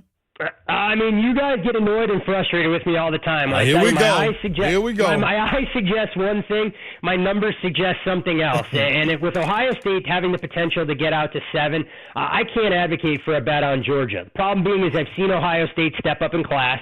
I've seen them get absolutely mauled in the trenches when they play a physically imposing ground game, and that'll probably keep me off the Buckeyes in this particular spot. Now, a couple things to factor in here when you look at Ohio State. The backfield will be a little bit healthier than what we've seen in the past. Georgia's going to have to generate pressure and get C.J. Stroud off of his spot because we know he can't work from a muddy pocket the same way as he can when everything is going smoothly around him. And at the same time, Ohio State very good at taking away opposing running backs and tight ends, and that's probably where half of Georgia's offense and playmaking ability comes from. I know Brock Bowers obviously isn't a carbon copy of what you'll see in the Big Ten. So interesting game for a variety of factors. Third time, though, we've seen a college football playoff semifinal game in the Peach Bowl in Atlanta. The first 2 times, Alabama in 2016, LSU in 2019, those teams beat their opponents by a combined score of 87-35. So obviously, SEC bias does play a role. And I think when you're looking here, though, Ohio State fans will travel. Should be a hell of a game. TCU, Michigan, in my opinion, guys, this one is fascinating for a variety of reasons. Given the fact that one team wants to go out there and play old-school football in Michigan. They want to impose their will physically, run right at you. TCU wants to spread you out and get a talented quartet of receivers involved. Quentin Johnston, probably the headliner in that group. Kendre Miller has benefited immensely running against light boxes. And I'm not sure Michigan sees this level of athleticism on a week-in, week-out basis. I actually lean TCU here as this number climbs. I think it's 7.5 or better. The Horned Frogs have a puncher's chance. But as I always tell you guys, full disclosure, have not bet either one of these games yet. Going to continue to dig into them until kickoff on Saturday. Well, what about Titans Cowboys? Thank you, Todd. Yeah, this is a game, gentlemen, that the number continues to tick up, and I'm not sure where it's going to stop. We're now out to Dallas, a 12-point favorite, total down to 39.5. If you had the foresight to see some of this coming, you could have laid the Cowboys at -4 last week. You could have bet the game under 44.5. And I think the bigger question for Titans fans is who actually will be out there playing versus who actually won't be. Because you go through the list of players expected to miss, and it really is a who's who, both on the offensive and defensive side. We know Ryan Tannehill. We know about Derrick Henry, but defensively, Jeffrey Simmons, Amani Hooker, Bud Dupree, Zach Cunningham, Dylan Cole, Josh Thompson. Clearly, they're putting all their eggs in that Jacksonville barrel for the final week of the regular season, knowing that's going to determine their playoff fate. And you know what? I never want to sell Coach Vrabel short, so I think there's a method to the madness, and there may be an opportunity for us to bet the Titans at an inflated tag next Sunday when their season completely hangs in the balance. Yeah, so that's an interesting point I was going to ask you about. Like, how do you evaluate a team that rests everybody and puts everything into that last game? I think the big thing that you want to see here from the Titans is, glorified dress rehearsal on some level. Malik Willis making a little bit of progress against the Cowboys defense that's very good. We know he's going to be under duress, but you want to figure out what he can or can't do with another data point to their credit. And when you look at that Week 18 number, barring something unforeseen happening in either one of these games, Jacksonville projects to be about a 6.5 point favorite in that spot. The total is going to open somewhere in the high 30s. And I think that's a game where you're going to need the Tennessee Titans secondary to really step up, take away the likes of Evan Ingram and his resurgent season, along with Zay Jones, because we know the Titans can stop the run. It's when teams decide to chuck and duck against them that it's really been their Achilles heel. The unfortunate part, guys, when we talk about the Titans, you guys know how I tried to bet against them almost every week of the season. They covered 8 in a row. I get off that damn train, and they can't do anything right. So this is a team I kind of throw my hands in the air, and we'll figure out exactly how to approach the game this time next week. I'm ducking your bets every time too, Todd. So how much? Yeah, how much have you? Go ahead, Brent. Yeah, how much have you changed the power number for Jacksonville? Quite a bit. When you look at the way this team has really upgraded their level of play, you're talking about over the last 4 or 5 weeks, essentially a point a week, which is kind of unheard of at this point as Trevor Lawrence's maturation continues to become apparent. Doug Peterson getting much better command on what they can do offensively. But I also can't overlook the fact that Jacksonville defensively, has some major questions that they still have to answer. Can you throw on them? Yes, I think that's where their big weakness is, but I'm not sure the Titans can go about exploiting it. But you dig into some of Jacksonville's resume-building wins, if you want to call them that. The New York Jets with Zach Wilson raises some red flags. The Cowboys game, they were down 17, so you put an asterisk by that. And the game against the Titans, it was Trevor Lawrence just throwing the ball all over the yard. So such a compelling game, and obviously a Titans team that we didn't think was going to have a chance to win the division. I just didn't think this season was going to take the topsy-turvy nature it did to even get to this point. So if the Jacksonville spread is Jacksonville by 6.5, with Malik Willis starting at quarterback for the Titans, what if it's Josh Dobbs? Is there any change to that number? You know what? I would actually upgrade them a touch only because I think Josh Dobbs with his veteran leadership gives them a little bit more of a passing attack. Now, granted, he's not going to confuse anybody with Ryan Tannehill, Steve McNair, or anybody else along those lines. But I think if they have special packages in place, and when you look at what Dobbs has been able to do, albeit in a limited sample size, he's a little bit more dynamic. The problem that I've had with Malik Willis, and we knew going in when we talked about it during the draft, is it was going to take a little while for him to adjust to life as an NFL player coming from Liberty. And you looked at how he performed last year every time the Flames had to play a team from a Power 5 conference, the game moved a lot faster. And that was the one thing that was apparent to me last week in their loss against the Houston Texans. But I'm also not going to blame Malik Willis entirely for that, because if Derrick Henry doesn't fumble, that game takes on a very different dynamic. And we're talking about the Titans having won and covered that game when they were up 14-10 with a chance to put a nail into the Houston Texans' coffin. I love it. Good stuff, Todd, man. Appreciate it. We'll check out the Bet the Board podcast and all of that hour and 40-minute content. Always a pleasure, gentlemen. Have a happy and healthy New Year. We'll chat next week. Right, Todd. Todd Fuhrman on Twitter. Todd and Pain Insider. That's his podcast guy. When we come back, more 3HL. Let's go. On 104.5 The Zone.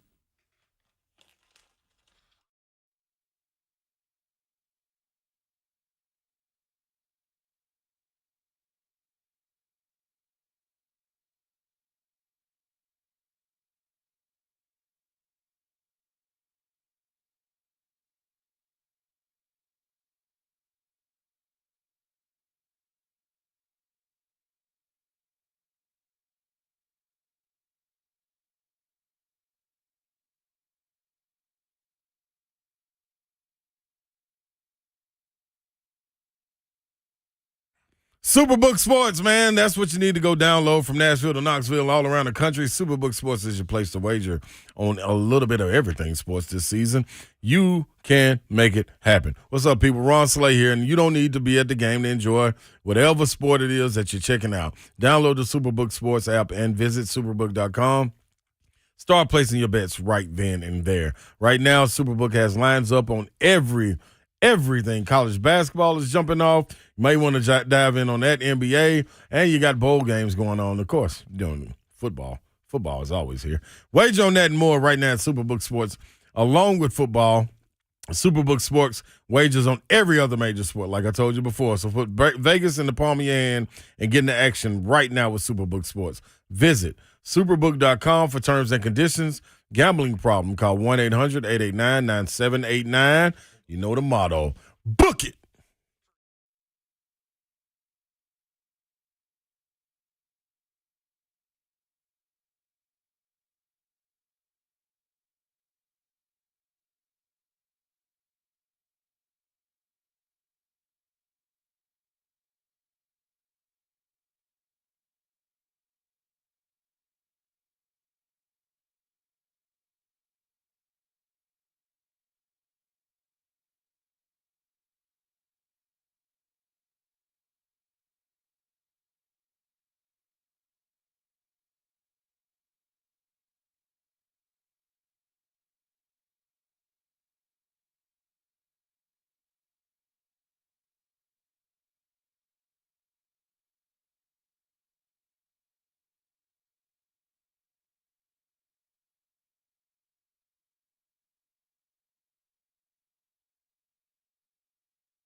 I want to tell you about my friends at Maryland Farms Wine and Spirits. I love my dude Jason, his guys, and this is the time of year, man. New Year's Eve coming up. You might need to stock that bar up.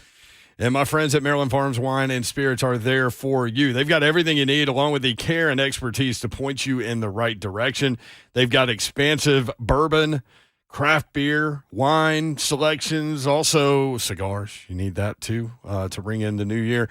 And winter is here, which means it's time to warm up from the inside with one of the excellent hand-selected bourbons from Maryland Farms Wine and Spirits. Bourbon, not your thing? They have a large selection of ever-changing wines, rums, and gins. Want a winter cocktail? Art and the team can help create something yummy and have everything on hand to make it easy to shake, stir, and serve. Don't forget Maryland Farms Wine and Spirits can also help you pick the perfect hand-selected cigar pairing to end the night. Maryland Farms Wine and Spirits, 101 Creekside Crossing in Brentwood, and online at MarylandFarmsWS.com.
3HL 1045 The Zone, working through a Wednesday in the Music City. Hope you're having a great week as we head toward 2023. Mm-hmm.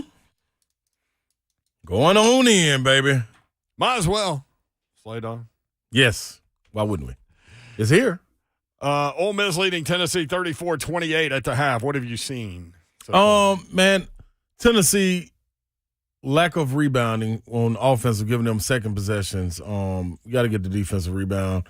Also, turnovers have been a point that Ole Miss is doing a great job of and creating more opportunities for themselves. And you got to get somebody, man, to go and beat a guy one-on-one. If you're going to be moving motion sets, not setting good screens, like a guy got to be able to take somebody off the dribble. They can't create separation against Ole Miss. So, free throws. They missed some free throws, too, some key free throws. Not many, but like 6 for 10. I want to say that's their shots at the line. And you see 6-point game. So I think you get it in order. I would like to see more energy from the Vols, though. Ole Miss doing a good job, though, playing with energy on both ends of the floor. That's why they're leading right now. Kermit Davis always going to throw some good defense out there, too. Junk it up a little bit. 615-737-1045. You want in.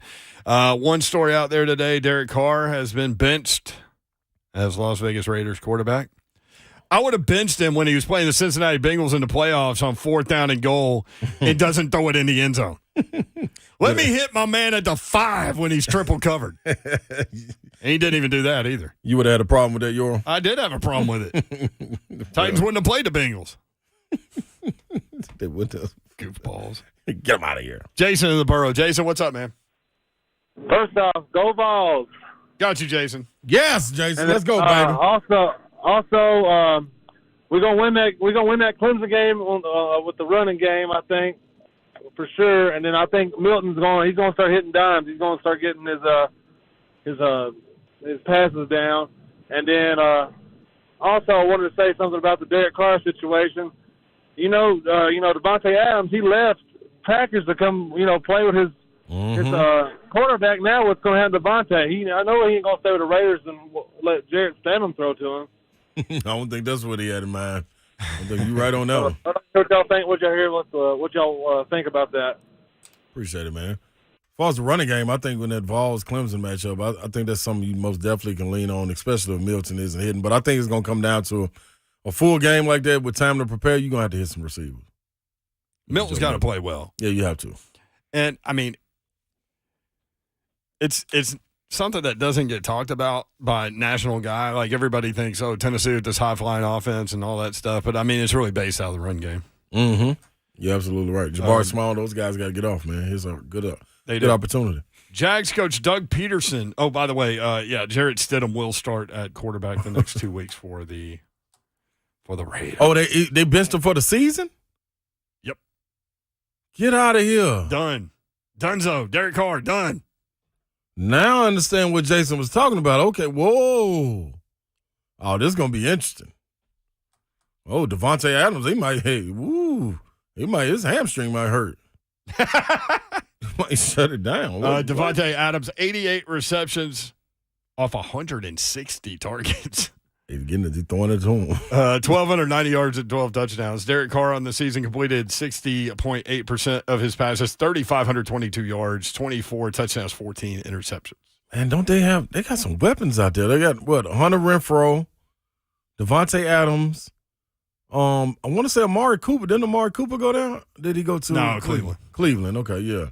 I thought they had one more threat, man. That's tough. Jags coach Doug Peterson told Jacksonville reporters the team will not rest starters this weekend versus the Texans. So they're taking a different approach than Mike Vrabel and the Titans. Quote, there is never a meaningless game, end quote. Yeah, this is what I want to happen. I want Doug Peterson to start putting a name on that. And I want him to get Vrabel fired up before the Titans get ready to walk into Jacksonville. Not overlooking the Cowboys game, but, yeah, you're right. You run your ship the way you run your ship, and I'll run mine the way I run mine. I mean, do you think he was pointing a little message at Vrabel there? Yeah! Oh, yeah! Without question. We'll talk more about it when we come back. 5 o'clock hour up next on 3HL 1045 The Zone.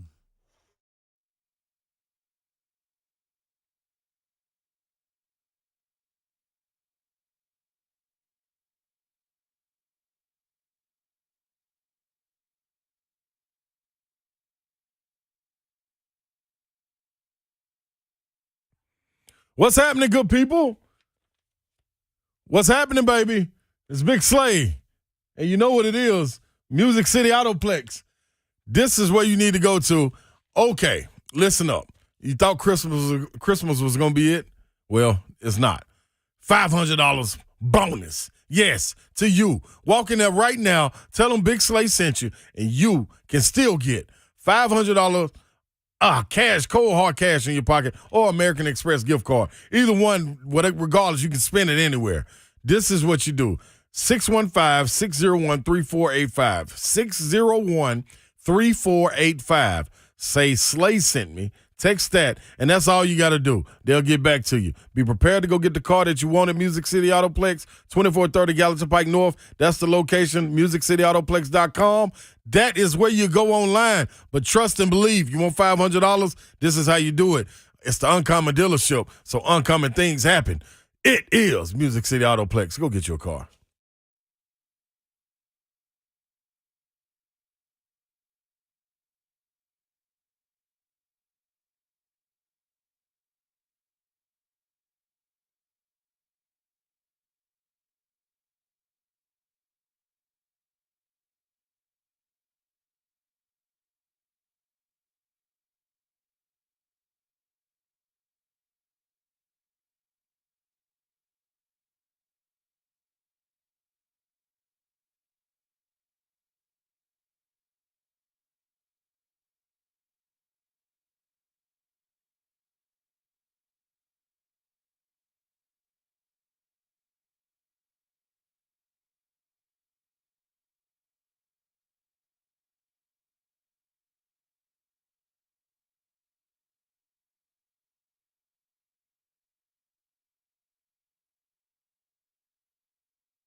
Good afternoon from the Superbook.com Sports Desk. I'm Lucas Panzica. The Tennessee Titans host the Dallas Cowboys tomorrow, looking to end a 5-game losing streak on Thursday Night Football, but they'll have to do it shorthanded. Here's the list of who is out for the Titans against Dallas. Ryan Tannehill, Jeffrey Simmons, Nicholas Petit-Frere, Amani Hooker, Bud Dupree, Zach Cunningham, Dylan Cole, and Josh Thompson. Derrick Henry, Christian Fulton, and Danico Autry, the three of those officially listed as doubtful for tomorrow's 7:15 kickoff. SEC play underway on the hardwood. Tennessee trailing at Ole Miss at the break, 34-28 the score, and Bowl Mania still in full swing. Some SEC teams in action today. Arkansas currently trails Kansas 7-3 in the Liberty Bowl out of Memphis. Earlier today was Duke 30-13 winners over UCF in the Military Bowl, and tonight at 8 p.m., Texas Tech and Ole Miss will kick it off in the Texas Bowl. For all your foundation repair and waterproofing needs, visit USSTN.com. Breaking news at once on your home for the Titans and Vols.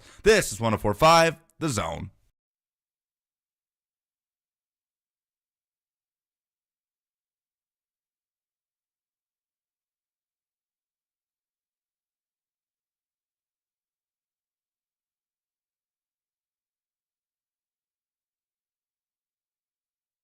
Yo, what up, Nashville? 3HL is on the air. It's Dark AF, as Mickey Ryan would call it.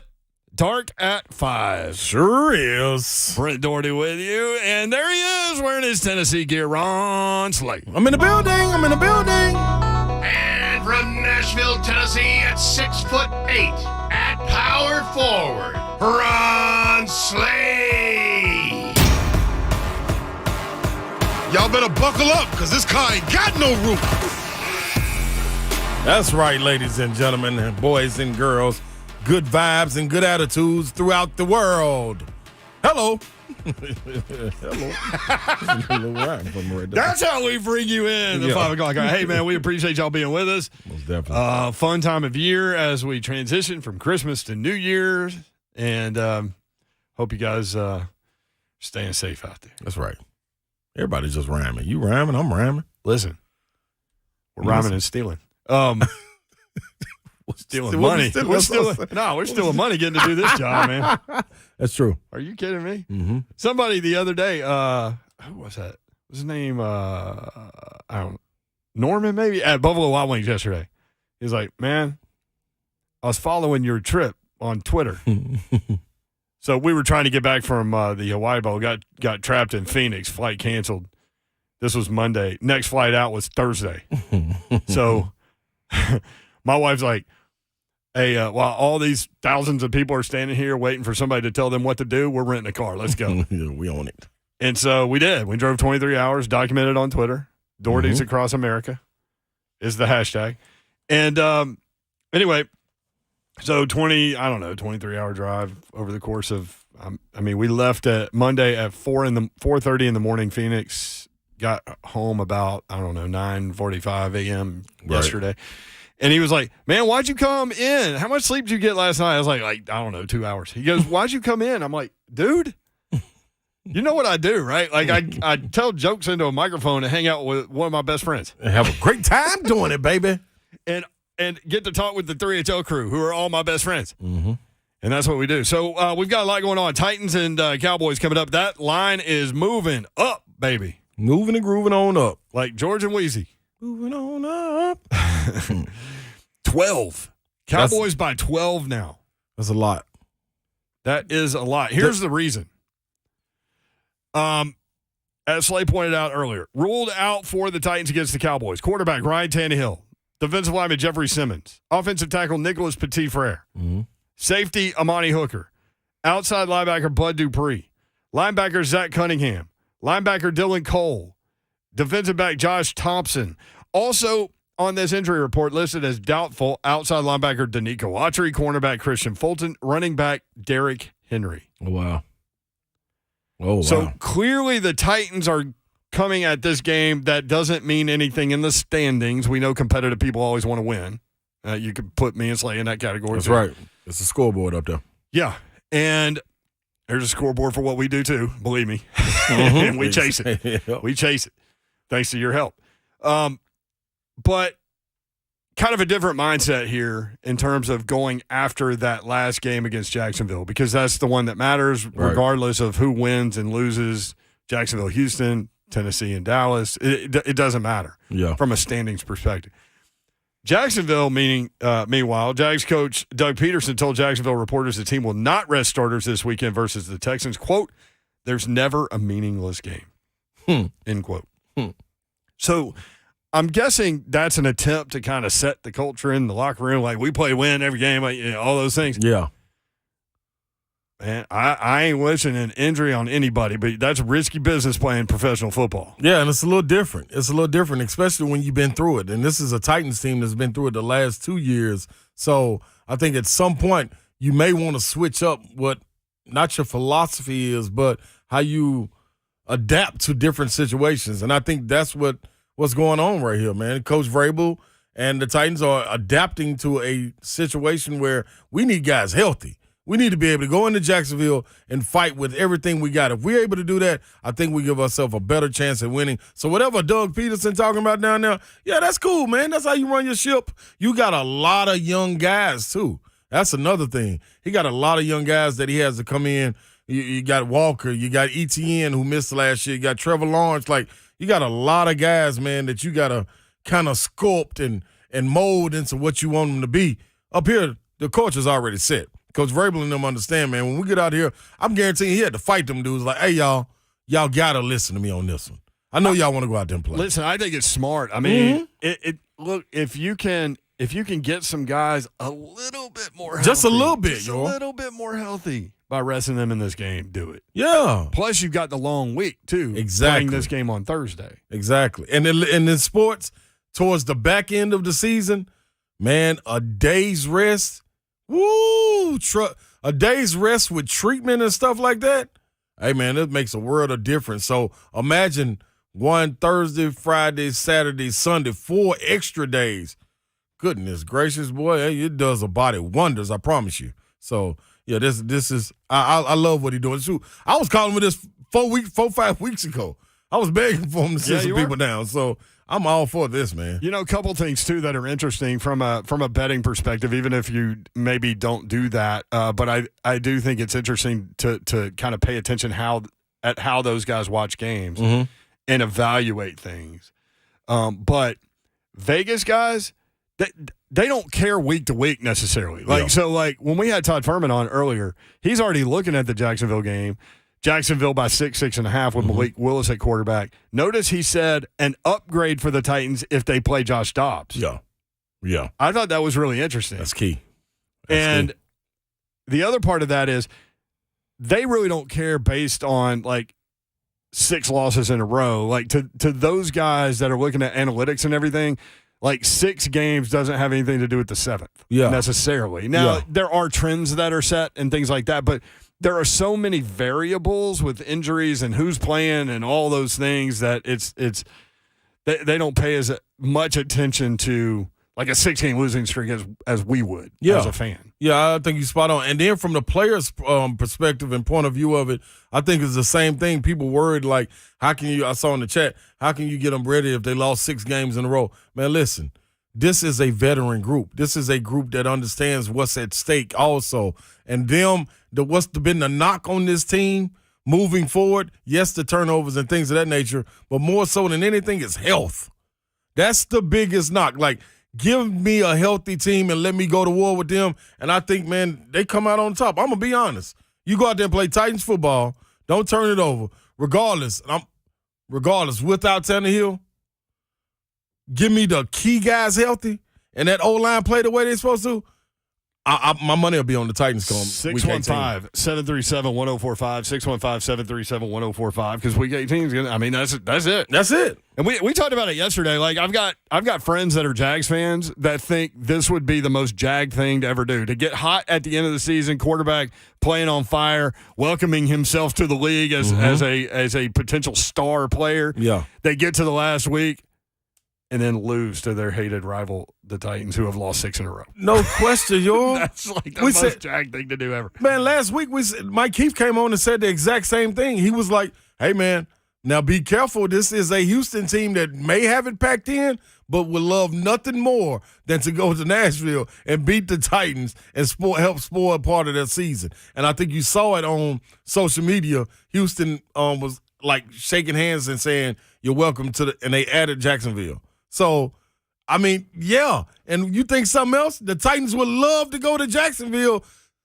You think you could put all your balls in the marble? Or all your marbles in a bag. Put all your marbles in a bag and say, man, if y'all can go down to Jacksonville and beat them on their turf after beating y'all, you into the playoffs, sign me up and give me that all day. All your balls in a sack. Yeah, that was weird right there by me. Oh, speaking of Mike Keith, the voice of the Titans will join us next. He is in the building. Titans tonight coming up at 6 o'clock with Keith Bullock, Amy Wells, Rhett Bryant, and the voice of the Titans, Mike Keith. Mike Keith next in the studio on 104.5 The Zone.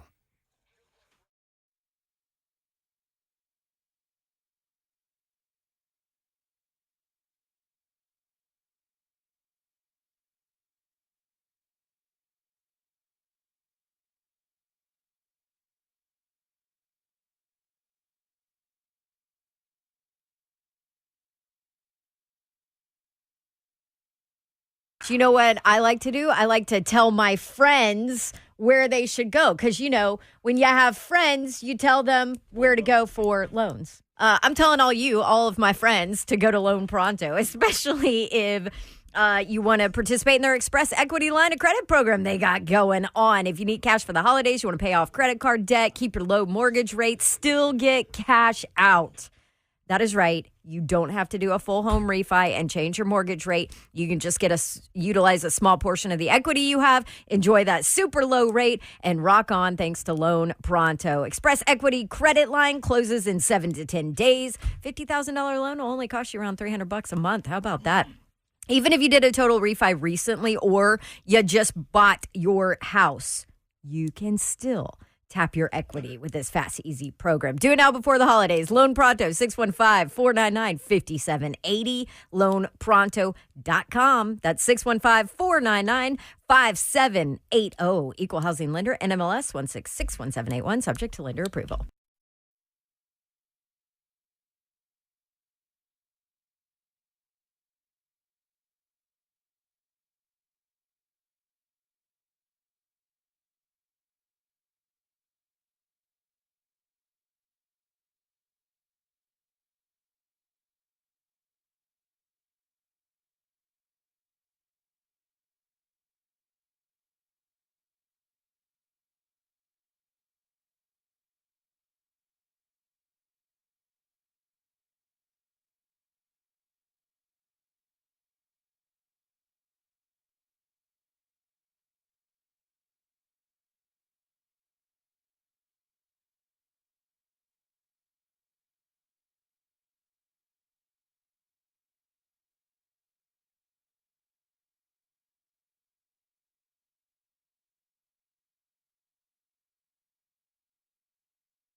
3HL 104.5 The Zone. What up? Red Doherty, Ron Slay with you. Don Davenport on assignment. Pinstripe Bowl. The Pinstripe Bowl. She's returning to the scene of the crime. New York? Yeah. New York City, boss. New York committed a crime against Ron Slay and his arthritic hip. They did. They sure did. Well, I mean, part of it my fault. Walking around with shoes not laced up. Trying to be cool. It didn't turn out good. I ain't bounced back yet. I will come March, though. Oh, when you're in the baby oil and the rubber suit? Yeah, buddy. Sexy is on the way back, people. Step in. Speaking of, it's on the way. Mike Keith, Voice of the Titans. Great segue here. Mike, what's up? How are you? Wow, I came at the right time. It's going to be the, what was it, the spring of baby oil? Yeah, that's right. Yep. Mm-hmm. Shorts, undershirts, spandex, baby oil. Yeah. Is that right? That's what I'm going with. It's not like you expected to walk into this professional This is not organization. where I thought we were going. 3HL. I'm dropping 40, Mike. I'm bringing it back. Is that baby. right? Yeah, I'm getting this. I'm getting How these you going to knees do it? 180 Awakening. I'm gonna bring it to people January 9th. Okay. Just change my eating habits. All right. Yep. You can do this without exercise too. So yeah. But you need to exercise. But I'm gonna get it. I'm gonna get some walking in. All that jumping off the ground, that's done though. Can't run anymore, huh? I can, but it's boom. Tennessee ties the game with a vest of E3. But you can't do it, Mike. It's too much. I miss running. You do? I really miss it. My back. They told me you can't. They say it's the worst thing you can possibly do. My doctor said that. He goes walk. I'm like, what? Well, he goes running. Well, I'm telling you, running. He said it's so bad for you. Yeah. In terms of at a certain age, if you're young, I mean, I guess you can do it. But man, I miss it. I used to like to go out and we would travel places and run around downtowns and stuff like that. That was a cool way to sort of see some sights and. You're on the move and enjoying that, and I miss it a lot. It's funny because I've always thought that the best way for me to drop weight is to run, and after you get done, that runner's high thing is a real thing. It's the best feeling in the world. My problem though, while running, is I get so bored. Really? Yeah. I've tried music. I've tried podcasts. Got zone out. I just tried breathing. That's the hard part for me. I've never understood I've never understood how people can run together and have a conversation. I know, a real one too. Because all I'm doing is going, "Oh God, please let me live." Yeah, I mean, I start setting markers let me get to that car. Yeah, let me get to that street. I mean, it's I'm not carrying on a conversation. Maybe I can listen to your podcast. There you go. Well, thank you. Let me breathe. Titans and Cowboys coming up. I want to start with you the way I started with Coach Mack because I think it deserves attention. Everybody's focusing in on 5 losses in a row and all that stuff, but Danico Autry returning from injury last week, I thought played an exceptional game. You want to talk about, just popping off the tape. Fantastic. Mm-hmm. 7 tackles, a quarterback sack, 3 tackles for loss, and 7 pressures. Mm. He was around constantly, and suddenly other people started to make things happen too. He's a stir-it-up guy, and that's what that defense has missed in that period of time. That was something Harold Landry used to do. Mm-hmm. Bud Dupree can do it when he's good, and he unfortunately this year didn't have a lot of time that he was good due to injury. But those guys who can really stir it up, and that's what Micah Parsons does for Dallas and Howe. He's probably the number.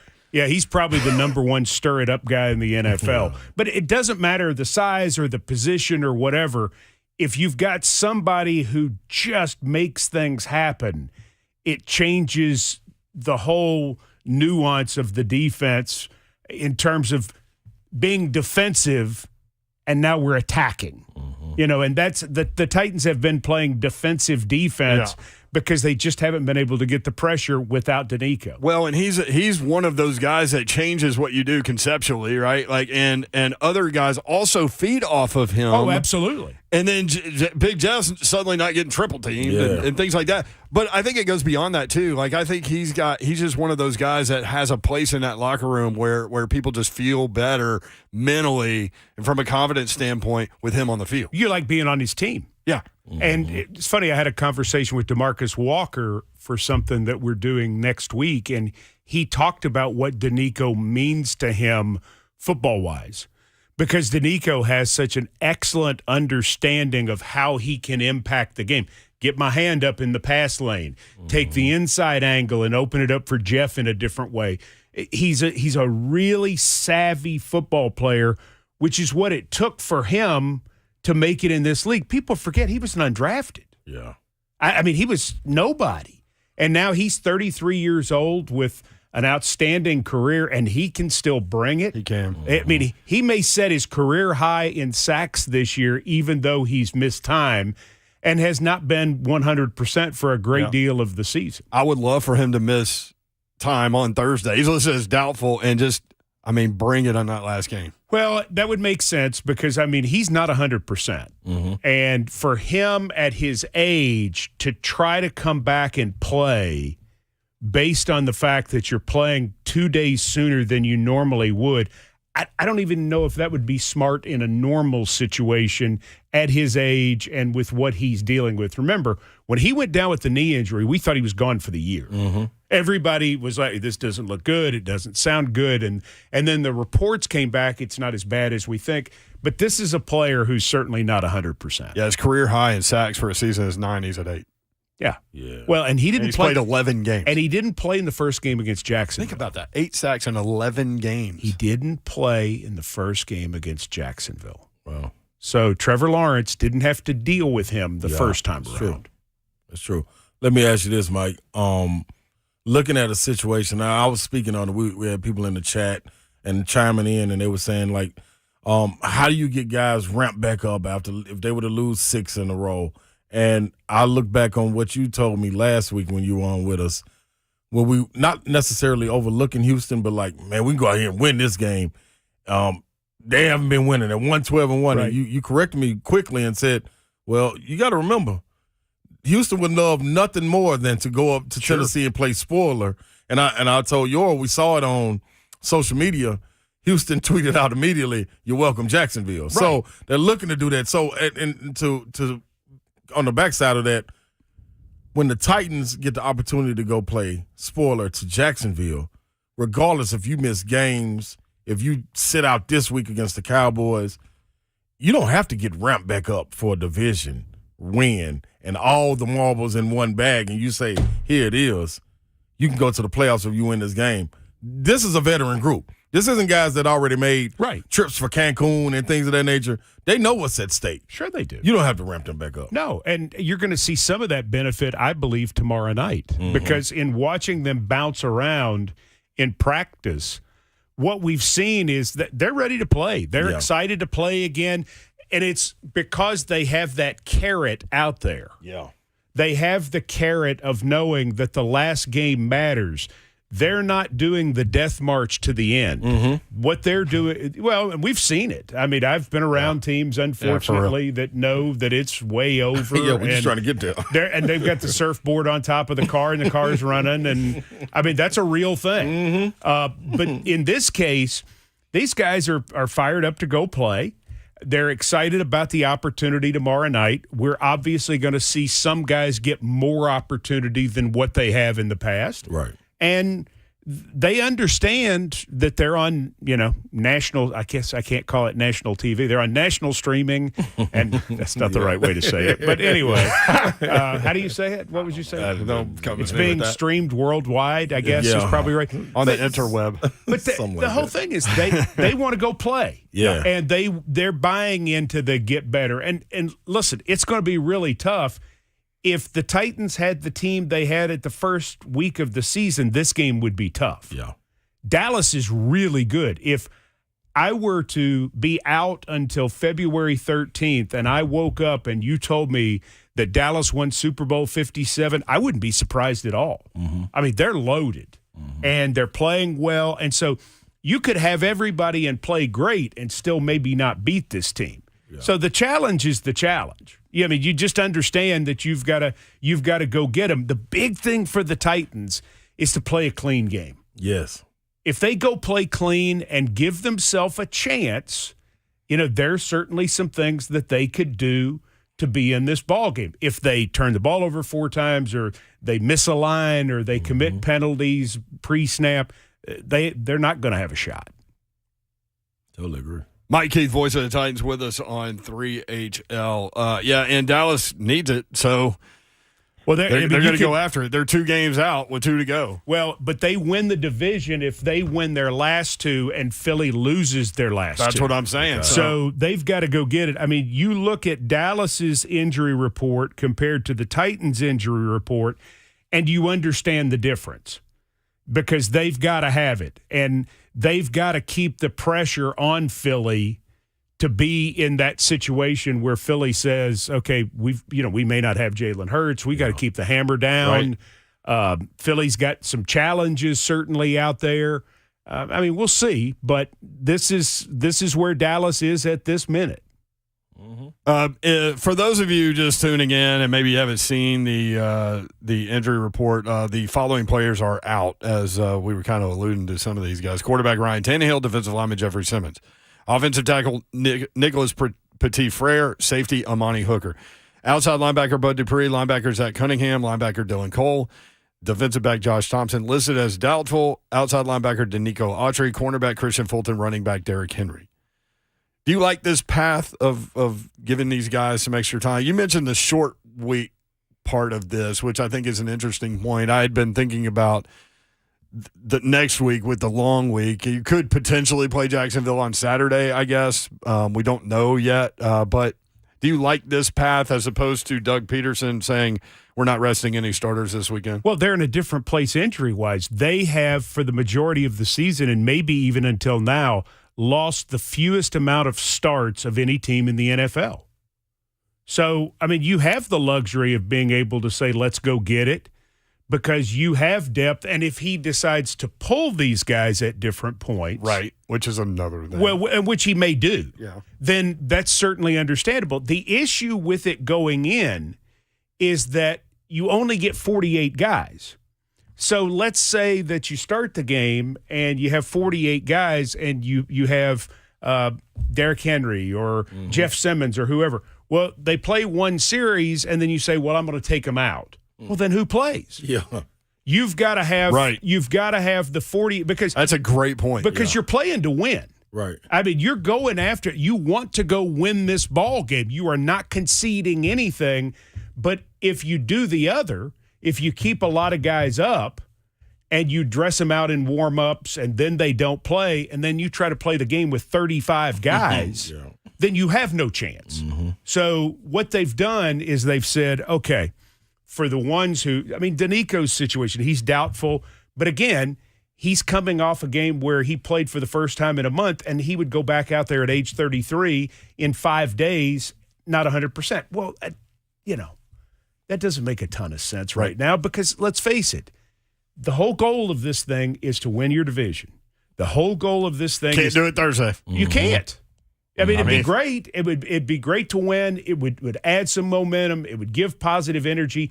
It would be the best thing this football team could do going into Jacksonville. But beating Dallas is not as big a deal at this moment in time for the Titans as beating Jacksonville. It's just not. Yeah. And so you've got to take a very measured approach. It's interesting. We had Todd Fuhrman on earlier, and I love having these gambling guys on because they look at this from a completely emotionless point of view and use analytics and their charts and power numbers and all those things. He said something that was interesting because there's been talk, obviously, on this show and everywhere else. Do you roll with Malik Willis? Do you give Josh Dobbs a try? Todd said the Jacksonville game, barring anything crazy this weekend, Jacksonville will be a 6.5 point favorite with Malik Willis. I asked him, what about with Josh Dobbs? He said the Titans would get an upgrade, which I thought was an interesting point. What do you think about the quarterback situation and what they've got going on there? Well, the whole thing with this football team is they can't shoot themselves in the foot. They can't be misaligned. They can't have the wrong personnel package. They can't go on the wrong snap count and have, your left tackle sitting there and your left guard sitting there because they didn't expect the ball to be – 9 guys didn't expect the ball to be snapped. And so you give away a play at that point You got a disaster on your hands because not everybody was on the same page. I mean, that's where it all comes down for the Tennessee Titans at this moment. That's where it starts. Look, even if you get tons of people back next week, whatever the situation may be, you can't shoot yourself in the foot. You can't give away plays. You complete a 20-yard pass to Traylon Burks. It's a beautiful play. Holding that comes back. Mm-hmm. You know, all of these things, you can't keep making the mistakes, but the ones where you're lined up in the neutral zone, come on. Yeah. I mean, that you learned that as a grass cutter. That if you're getting paid hundreds of thousands, if not millions of dollars, you can't line up in the neutral zone. Now, I know Jim Washburn would say, guys take chances sometimes. I get it. But I'm saying consistently, the 2020 Titans could line up in the neutral zone a couple times. Yeah. Because they were going to score 35 points. Yeah. If you're scoring 17 points a game, you can't make that kind of mistake. Everything is magnified when you're not scoring a lot of points. So that's really where it all starts for the offense. After that, I mean, if they just go play, I give them a chance. I give them a chance against anybody because they play hard. We know that. Nobody's ever questioned the effort. There's never been, we've never had a fight on the sidelines like what you got in the Denver game the other night. I mean, they're still rolling. I'm not saying the world's perfect, but this group will give you all they have, and there are enough really good players on this team that they can beat anybody out there at any point if they give themselves a chance. But in that second half, they opened the door completely for Houston, and that's what you couldn't do. Yeah, Coach Mack talked about Derrick Henry's fumble, and you don't lose games on one play, and he wasn't saying that by any stretch of the imagination, but they were up 14-10. Well, and they were driving. And they take it in right there and make it 21-10. A, they win the ball game. And B, what we're talking about now is Malik Willis pulled them through in a big situation because then he wouldn't have had to throw every down at the end of the ball game. I mean, this kid – That's a great point. This kid right now is essentially in Algebra 2, and when you got to the end of the ball game and he's trying to drive the team 96 yards with no timeouts, he's gone to AP Calculus. He's not ready for that. And so you've got to keep it to where you can do what you can do well at this moment in time. And, Malik comes out of a system where he didn't make all the calls in terms of the formations, in terms of the personnel group. I mean, there's so much to learn. I think for people to make a long-term judgment about what Malik is being asked to do right now is very, very hard. I am anxious to see how this all plays itself out, just from a Malik Willis standpoint. And you're right. I mean, Slay was talking about it when he got drafted. I know you were too. Like this is going to take time with this kid. Well, he needed a full red shirt. Yeah. And for him to have appeared in 8 games and getting ready, he started 3. Yeah. That was not what was written down as the plan. You maybe get him in there for a little mop up here and there. He sees what it's like. He gets his nose bloodied a little bit. He sees how it works. He goes back to work harder. But this is one of the hardest jobs in the world because so much of the job happens before the snap. And 80% of that he's never done. Right. So from a coaching perspective, like this week, it's probably safe to say they're watching those things, like which guy can get them lined up correctly, get the ball snapped on time, things like that. Well, I've just got to make sure it gets done everywhere, and everybody has to look out for everybody. If you hear a wrong call, you've got to say, hey, wait a minute, I think you mean this, and that's a lot of what's being talked about is everybody's got to pitch into everything. Everybody's got to figure out how to block Micah Parsons together. So it's the same thing. It's not daily one-on-one against Parsons. It's not going to be any guy one-on-one. It's going to be a lot of work from a lot of people. But that's what so much of this is about and what the practices have been about. It's like, let's make sure our operation is beautiful. And this sounds so basic, but it's the part of having Ryan Tannehill as your quarterback that you so take for granted. And it is why when people say, well, Ryan Tannehill kept you running. He gave you a chance all the time. That's what he's done since the middle of 2019. And when you talk about good quarterback play, checking to the right play, drawing the other team off with a hard count, making sure the other 10 guys are on the same page. I mean, in terms of busted plays, since he's been the quarterback, you can count them on one hand. Yeah. And he's certainly made a lot of good throws. He's made a lot of good runs.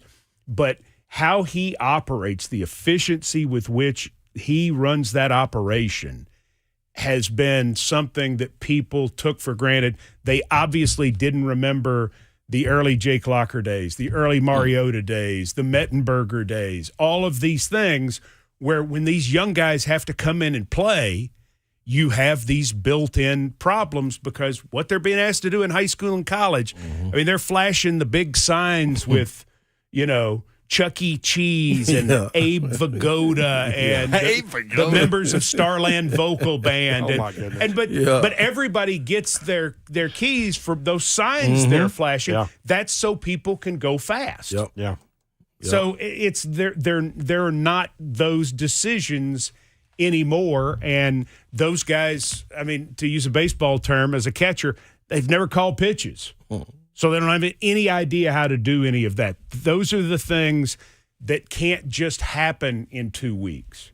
Yeah. Titans tonight with Keith Bullock, Amy Wells, Rhett Bryan, and this guy, Mike Keith, coming up at the top of the hour, which is 6 o'clock. What time is it now? 5:44. I talked too long. I'm sorry. No, Mike, you've been Mike Keith. That's what you're doing. You don't know our been break five, schedule, baby. I'm sorry. Well, now you're telling me I don't know the break schedule. Do you? Tell you what you don't know. No, I don't. Trust me. I got out of talk radio a long time ago. I wasn't good enough. Did you ever have to listen to program directors tell it, hey, break on time? Oh, yeah. I had a program director come in and cut me off one time to go to break. So, my goodness. Yeah, I was a little long-winded. Titans tonight coming up at 6 o'clock. Tune in. Thank you, Mike. All right. Thanks, guys. Great stuff. All right, more 3HL next, 104.5 The Zone.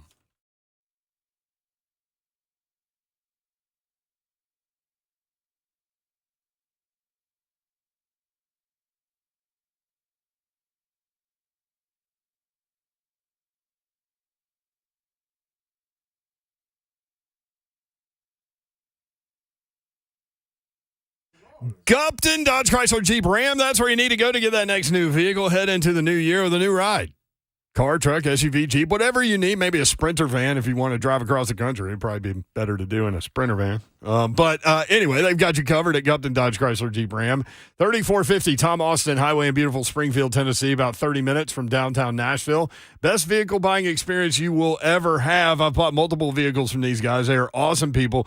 They are there through the entire process for you to answer any question. They're there after you buy the vehicle, and they are awesome people. Daniel Gupton, Ken Gupton, all the guys at Gupton Dodge Chrysler Jeep Ram are ready to help you out. Go ask your questions, take your test drive, go inside. They'll help make the numbers work. It'll be that easy. GuptonMotors.com is the website. You can check out all the information there, dealership information, phone number, address, all those things right there. Inventory, all of the inventory is online. GuptonMotors.com. Start your new year out with a new ride at Gupton Dodge Chrysler Jeep Ram.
3HL 104.5 The Zone. Brent Doherty, Ron Slay, rolling through the Wednesday edition. Rolling. Coming up tomorrow, we'll be live at Nissan Stadium. So if you're going to the game, find us. That's right. I don't know where we're going to be. Do you? Outside of right there by the.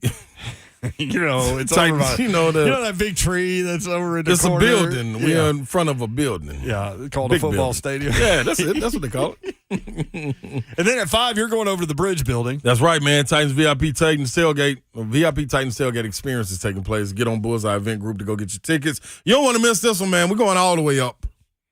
Potty. Up. And then at 5, when you leave, Buck Reisen and Kayla are coming on with me. I've never done radio with Kayla. And I'll still be checking in with you from the Bridge building, you. Oh, good. Yeah. All right. In between chugs of beer? I mean, who says? Not me. Why am I going to cast a shadow on that? Why would someone do that? All right, Titans tonight coming up with Keith Bullock, Mike Keith, Amy Wells, and Rhett Bryan. Later. Love y'all. We gone.